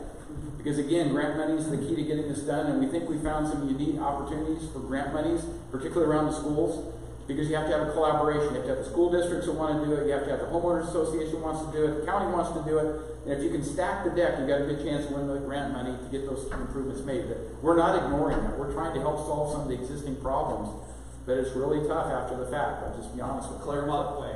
Claremont, thank you, Claremont. Yes? I noticed from Serrano Parkway all the way to Highway 50 on Bass Lake Road, there's 5 developments going in there, and I totaled up some 700 homes. Now, the capital improvement, is that going to finish Bass Lake Road to Highway 50? It's going to make major improvements on the south end of Bass Lake Road closest to Highway 50. There'll be a new intersection there, lighted intersection coming off of Highway 50 instead of the stop sign to improve the circulation there. Country Club Drive is going to be realigned to go further north to take all that traffic impact right there where you're trying to get on Highway 50 away from that intersection. It'll be aligned with what is the old City Lights. Well, City Lights are Bass Lake Road, and it's Old Bass Lake.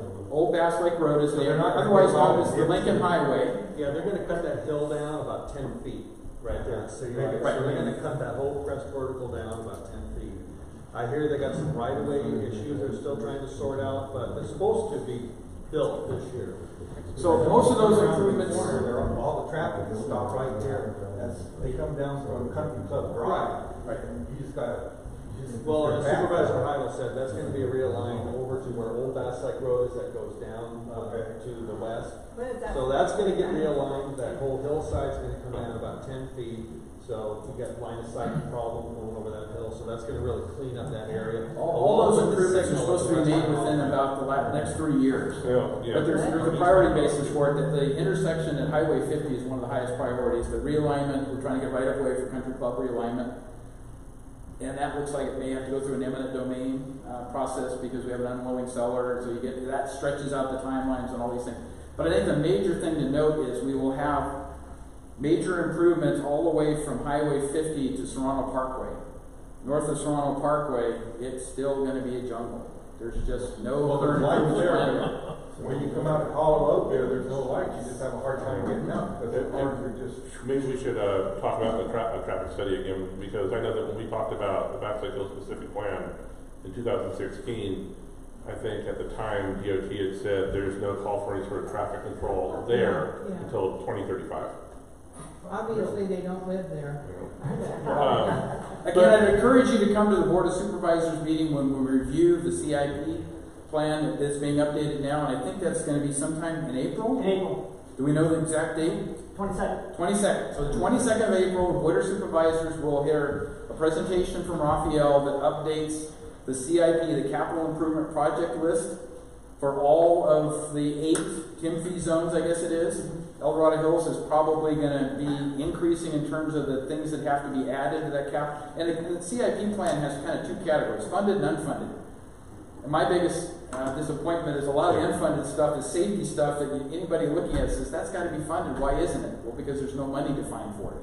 which means ultimately the TIM fees have to go up or something else has to go up. So we're looking forward to whatever Rafael proposes, and then the board has to decide what is the appropriate level to set TIM fees at to try to get the infrastructure built ahead of time, which is what Measure E was trying to do. No more paper roads, and that's following the Measure Y theme. But so anyway. Well, Caltrans in 1991 recommended that Country Club be realigned, and here it is 2019 and nothing's been done.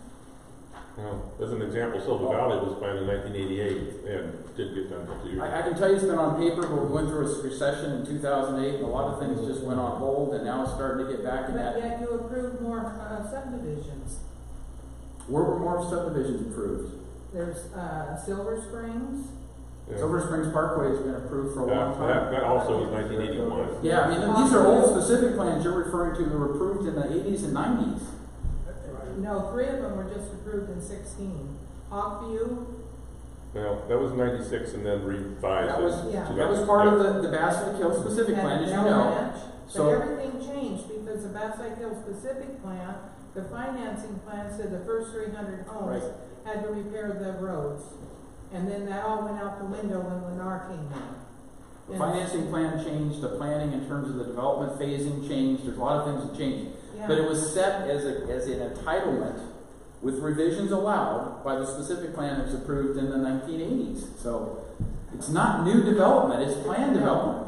But it's not planned very well. Well, I don't disagree with you there. I wasn't doing this in the 1980s. So anyway, so we have a lot of challenges, no doubt about it. I think, Tim, you had a question? More of a comment. You're talking about air quality. On behalf of APAC, I've probably looked at about 7 or 8 major environmental impact reports in the last 4 years. And I would tell you the most difficult part to understand, even harder than traffic, is air quality. Because these are prepared by the environmental firm that selected by the county. They go into great detail. They're written by scientists who understand it. They use their scientific jargon, if you would. But to try to find fault with their analysis and say, no, they're wrong about the air quality emissions or something, it's very difficult for the layman to do. I mean, you start reading it, it's 30, 40 pages, that section of the environmental report. You're 5 pages in and you're smooth. I mean, it's just very, very difficult. But come to the APAC meeting next week. It's on the agenda again if there's any further updates. But, we can talk about what you have to look at in an environmental impact report to make a difference. To post it, it doesn't matter what you say on next door. You really have to look at the document and make arguments based on fact and science, not on emotion or anything else, because that doesn't sway the planning department, the planning commissioners, or the board of supervisors. You have to answer facts with, if you can point out inaccuracies, and then you at least raise a question for the planning commissioner and the board to consider when they're reviewing the whole project. I think the question was on the assumptions, because they make assumptions about what emissions they do make assumptions, yes, and they will, when the report comes out, which possibly goes forward with it, but it'll take another year before we have anything to really look at.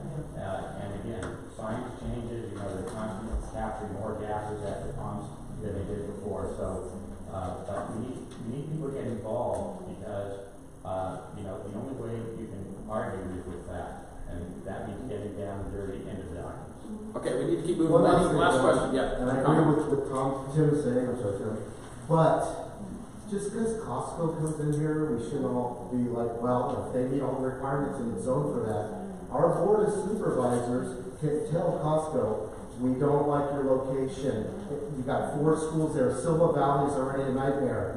And what really upset me, once again, reading the paper, maybe I should read the paper, John. When they said there is not another interchange in our county. The other night, I had some time. Operation level service A. Okay. The other night, I had some time. I went, walked the side of Silva Valley. I went on and off the freeway. It's not that good of a location. I then went up Highway 50, got off on Missouri Flat Road, cut across, and wow, there's a vacant Super Kmart. Vacant. They could blow out the back right in the middle of our county. We should be telling Costco, yeah, we want you, The people want you, but that is not a good location. Look at Missouri Flat, and then, boom, I got back on the freeway and went home. I think there'll be an announcement on Kmart within a couple of weeks. There's a new tenant moving into there, and I can tell you it's not Costco, so we'll see what happens. Is Lowe's still going?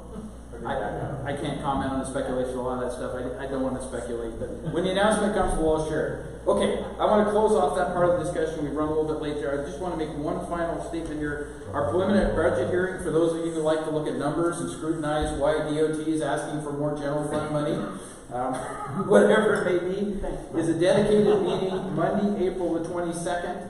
And it normally starts at 9 a.m. I haven't seen the listing, but it'll probably be 9 a.m. But if you are interested in budget matters, that's where we're going to do the detailed review of where we are with the budgets and the proposals, the asks that are there, and then the reality of where the revenue comes in, so we can have to prioritize ultimately what gets funded and what doesn't. But if you're interested in budget, that would be the time. So with that, I'm going to close off my segment, and I want to just start with Cindy. We'll kind of work it backwards on our reports from the leadership team. So Cindy, why don't you start out with the happenings? Oh, he's here. Yes, you told me there wasn't going to be a representative here. I didn't recognize you. So yes, let's go. Let's do public safety first. Sorry. And your name, sir? Alex Warren. Alex, welcome. Very good. That's the mustache. Yes. Very good. I'm Alex Warren. I'm with the sheriff's office. I'm a detective.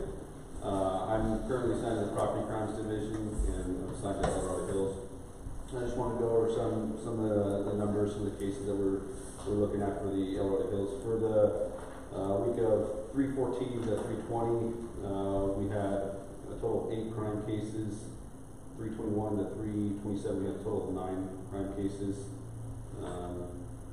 Probably about half of the crime cases involved thefts, vehicle burglaries, shoplifts from local retail establishments. Other than that, no other real major crimes to speak of. So I would just encourage folks to you guys most of you folks all know this.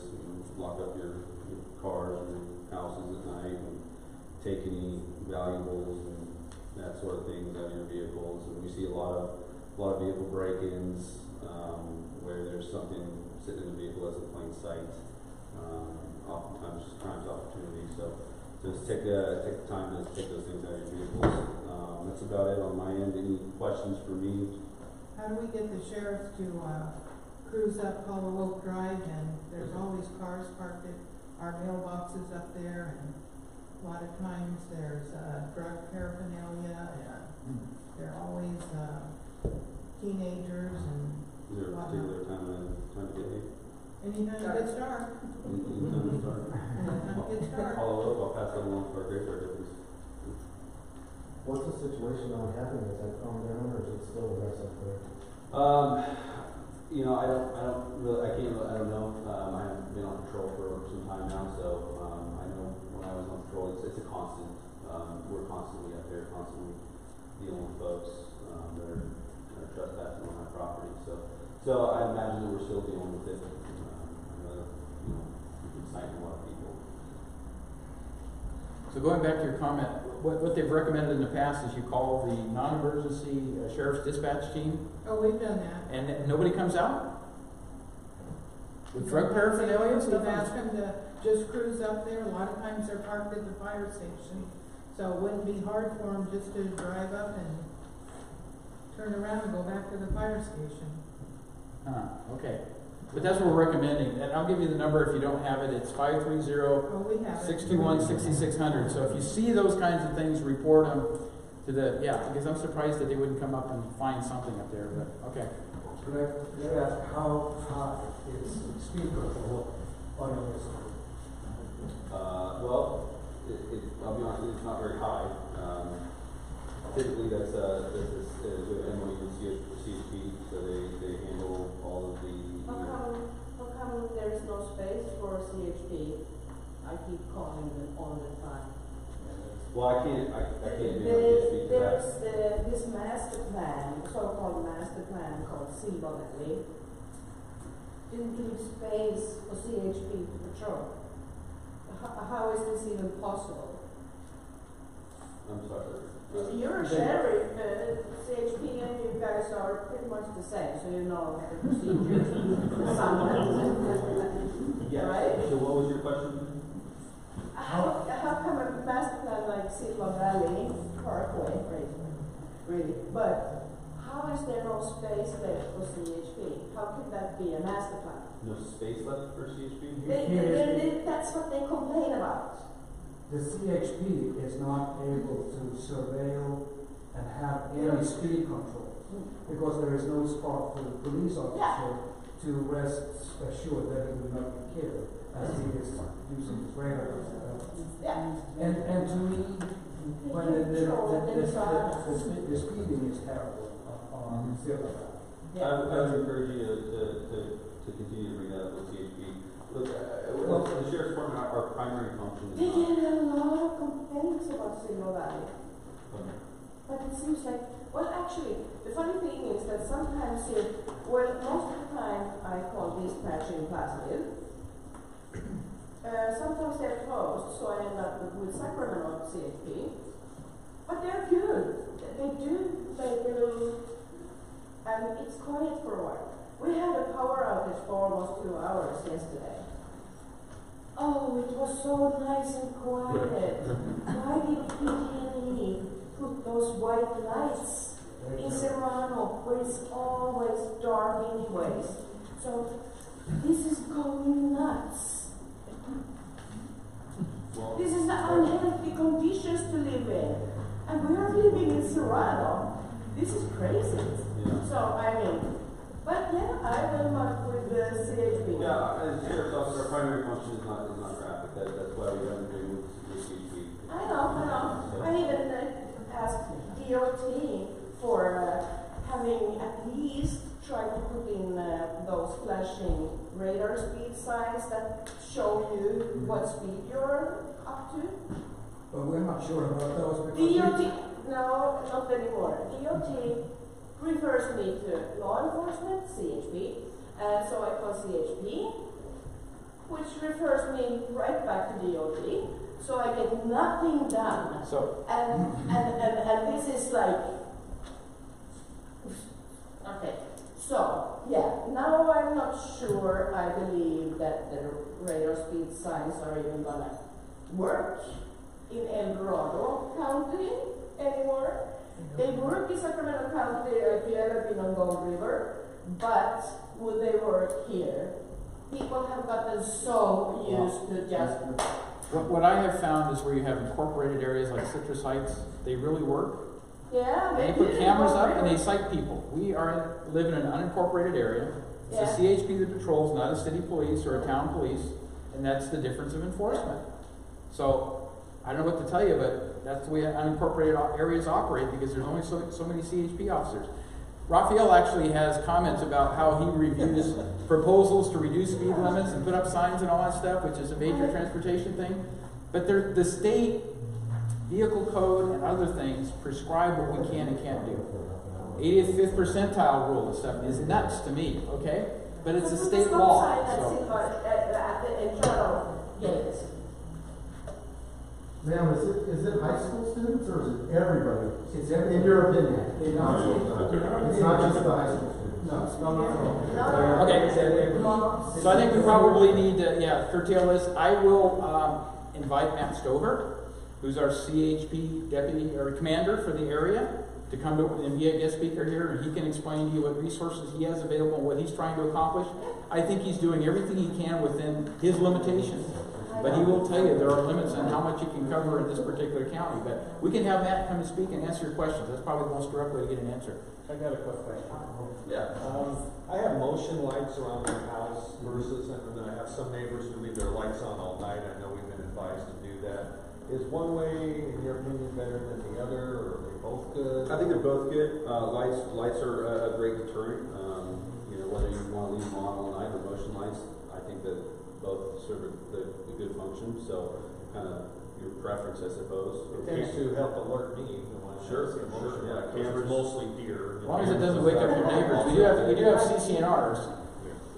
Yeah, well. There are people on motion lights that come on in people's bedrooms. Well, so what are you going to do about it? Get enforcement, get the CSP down. Are cameras Pat? A true deterrent?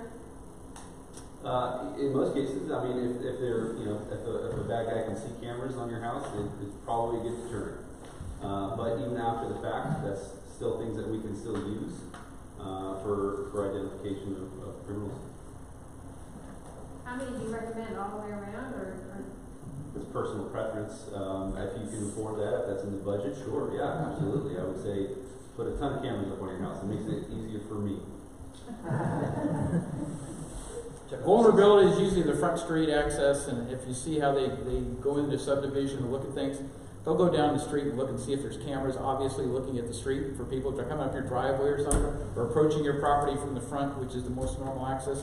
That, in my opinion, is probably the most important thing, short of having an alley or something behind you, which is, you know, in the city of Folsom, there's still a lot of areas that have alleys, and they're a heavier hit than the front street because people can go down the alley and very few people know about it.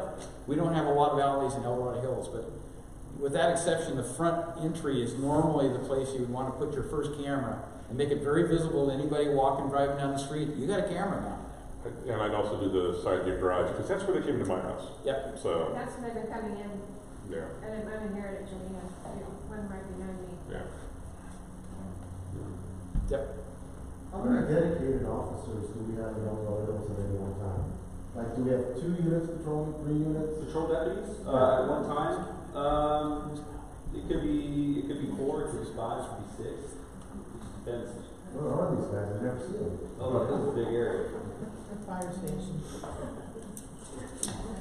So it varies. You know, typically, I would say on average, on a patrol shift, probably 3 to 4 deputies that are assigned to El Dorado Hills. Now, they often fluctuate between Cameron Park and El Dorado Hills, just because they're helping each other out. If an officer has to go to Coloma, is that one less officer for 2 hours for any reason, something like that? Yeah, we have a deputy assigned to North County, which covers Coloma, but depending on the nature of the call, yeah, it could be an El Dorado Hills deputy that's pulled from El Dorado Hills to go to North County to assist. That happens a lot. All right. Okay, thank you. Thank you. And Alex? I want to say Troy, but that's the other board. Sorry. Alex or Troy. Thank you, Alex. Okay, so let's move on. Let's do community information and outreach. We're going to kind of backtrack this. Okay.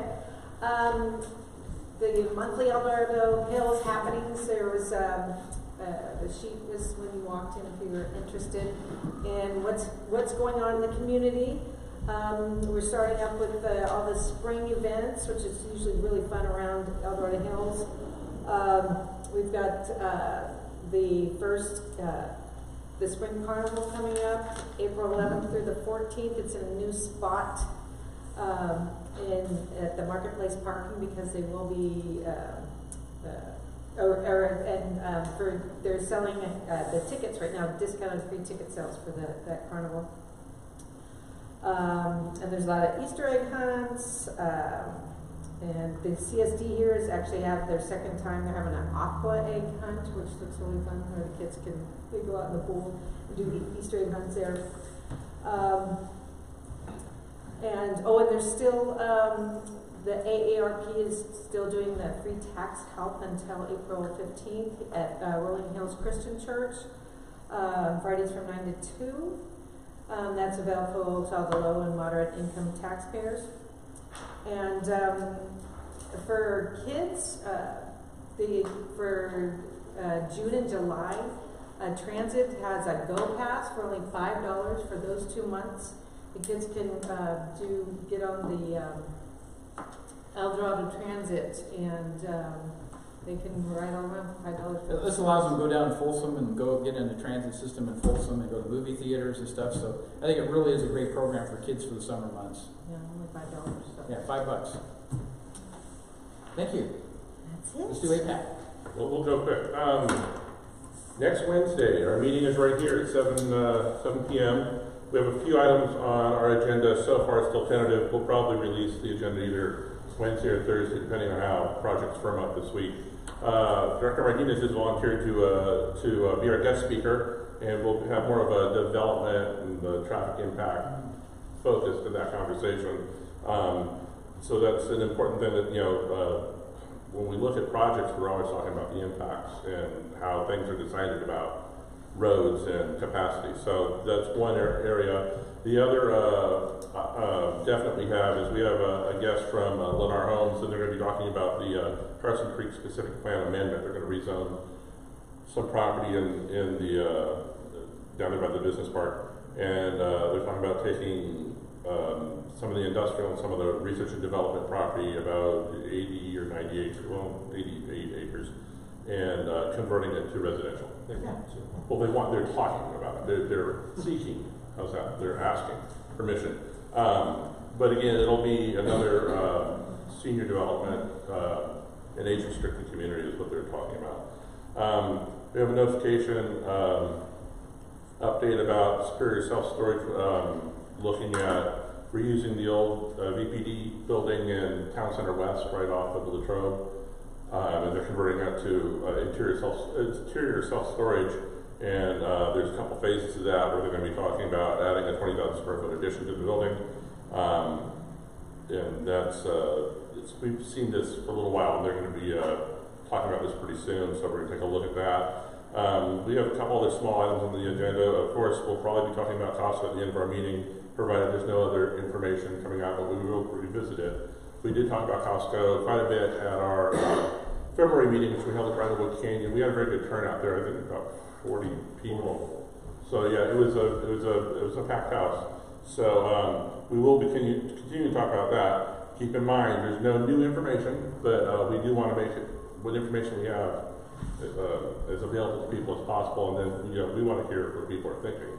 We're not going to approve or deny a project before it's even proposed, but we do want input. So it's important to share the information with the public.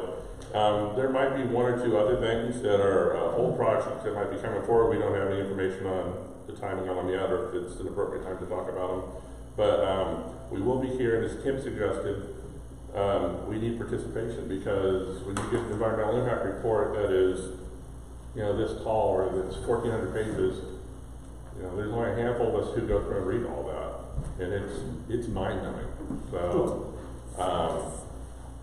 if you just want to take a little section, if you want to talk about air quality and look at just that section, or maybe the air quality as it impacts with noise or with traffic, there's a lot of ways to look at it. So more hands, lighter lifting, we appreciate the help. So look forward to seeing everybody here next Wednesday, and who knows if it'll still be raining by then. Infrastructure, we've been talking recently about the Vineyards project, which is also Malcolm-Dixon. They built a new road, the Malcolm-Dixon cutoff at the Overlook subdivision and so forth, and there was an issue in the draft environmental document, which now the county is reviewing the comments and so forth, in respect to, they wanted to prevent people from turning left and going up the hill on Green Valley Road, and so the developer is proposing an alternative to, if you go down to Brittany Way place where it comes out onto El Dorado Hills Boulevard right before Francisco, you have that little refuge left out. So they're considering that as an alternative, because if they were to prevent a left turn, then all the cars would have to go up Malcolm-Dixon Road, and that was the whole point in providing the connection out to Green Valley, was to get the trips off of Malcolm-Dixon Road and get them out to the arterial road, Green Valley Road. So that's an update. I also got an email from John Kaling, Deputy Director of DOT, and I had asked him about the old historic bike trail that we've had here along El Dorado Hills Boulevard, and that is going to be rebuilt this summer, and it's going to connect to right in Brittany there where it ended, where they did the free ride at Francisco and El Dorado Hills Boulevard.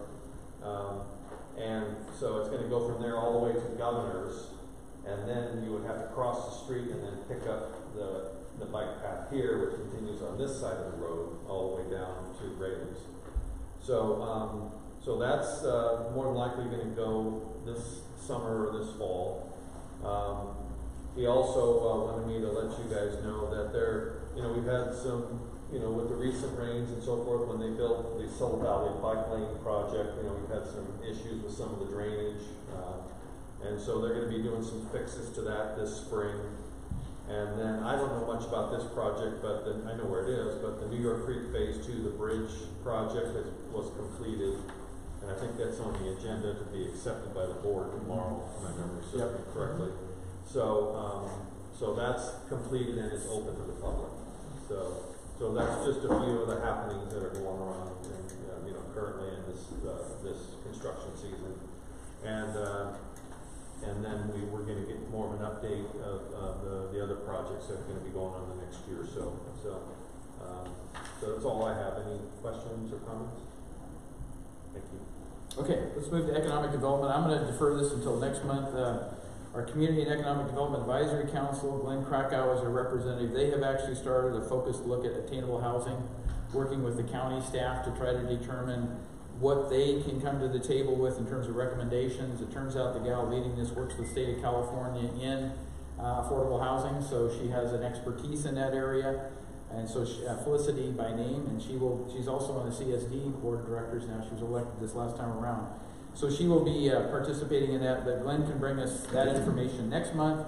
The last one here on the strategic areas was healthy communities. And I did provide the summary sheet here. This was presented by our first 5 representatives looking at the various statistics available for the hubs. And if you remember, the hubs are the libraries within the county. There's 6 major facilities, 5 or 6, I think it's 6.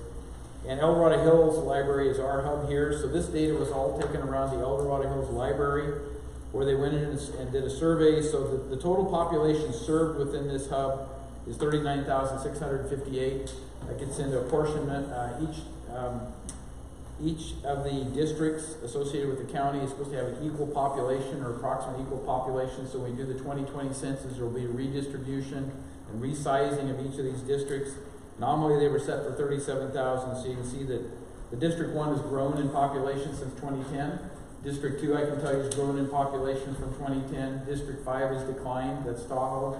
District 4 is holding its own, and District 3 is pretty much holding its own. So there'll be some shifting there, but I think the important thing to note is when they did this survey and the data collected, they talk about 631 adults that participated, 851 children, and that's because our library services, our hub is largely oriented around both adults and children. A lot of the children's educational programs is done through our libraries, so that's why they have the age distribution broken out here.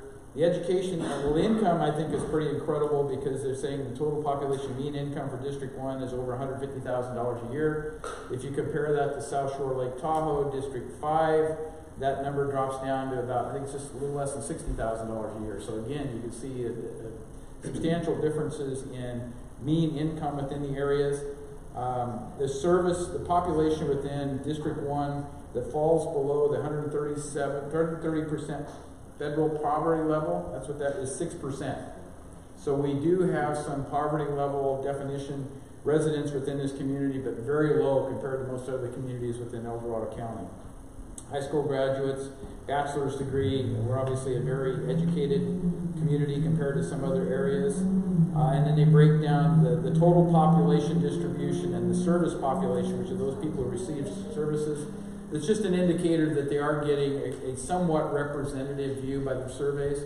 There's nothing magic about the survey. It's not statistically oriented. It's just feedback as to how well we're providing services. And then they have a number of other things. But we will invite our first 5, Representative Kathy Guerrero, back as a guest speaker sometime probably late in the year to give you an update on what's going on here, because we have made some substantial changes in the library program. I think it's improving every year in terms of the services that are offered, and that's the emphasis of what's going on there. So with that, is there any go-backs or questions of anybody on the leadership team we've covered pretty quickly here? All right, seeing none, I just want to make sure that everybody knows that next month we have an anomaly in terms of the schedule of this meeting. It's normally held the first Monday of the month. First Monday of the month, I will be back in Washington, D.C. on the Cap to Cap.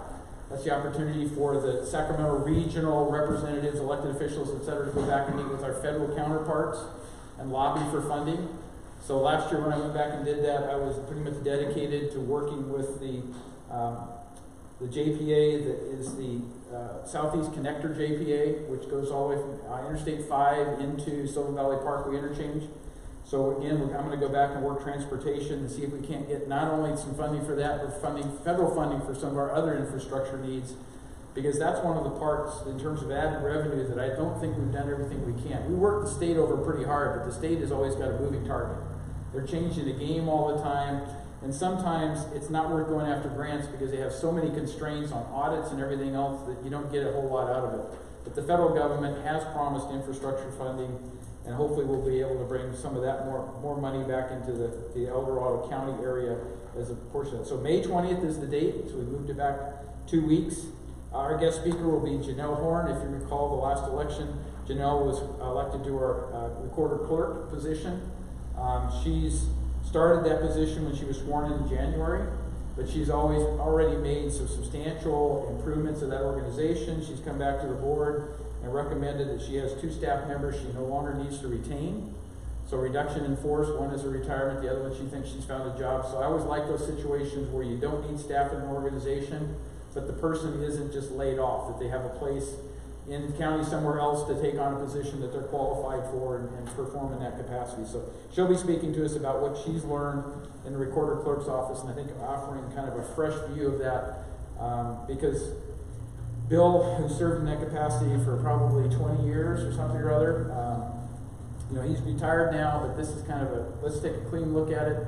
We also want to get our new tax collector down here because I think we'll see, treasurer tax collector, we'll see some different inputs from her relative to what's going on. She's already made some substantial changes in the organization and come up with, I think, more transparency in some of the things, so we'll be able to bring her in as a guest speaker and also share with you her experiences since she was sworn into office in January. So, of course, the tax bills will keep coming. Once a year mail out, twice a year payment. The next payment's coming up April 10th. For those of you who haven't filled out your check yet, I fit that category because I always hang on to my money as long as I can. But it's going to go pretty quick here. So, with that, any final go-backs or anything else anybody would like to comment on? Well, again, I thank you for your participation. Thanks for turning out tonight. It was kind of a rainy night, but hopefully you learned something and can take something back to share with your neighbors.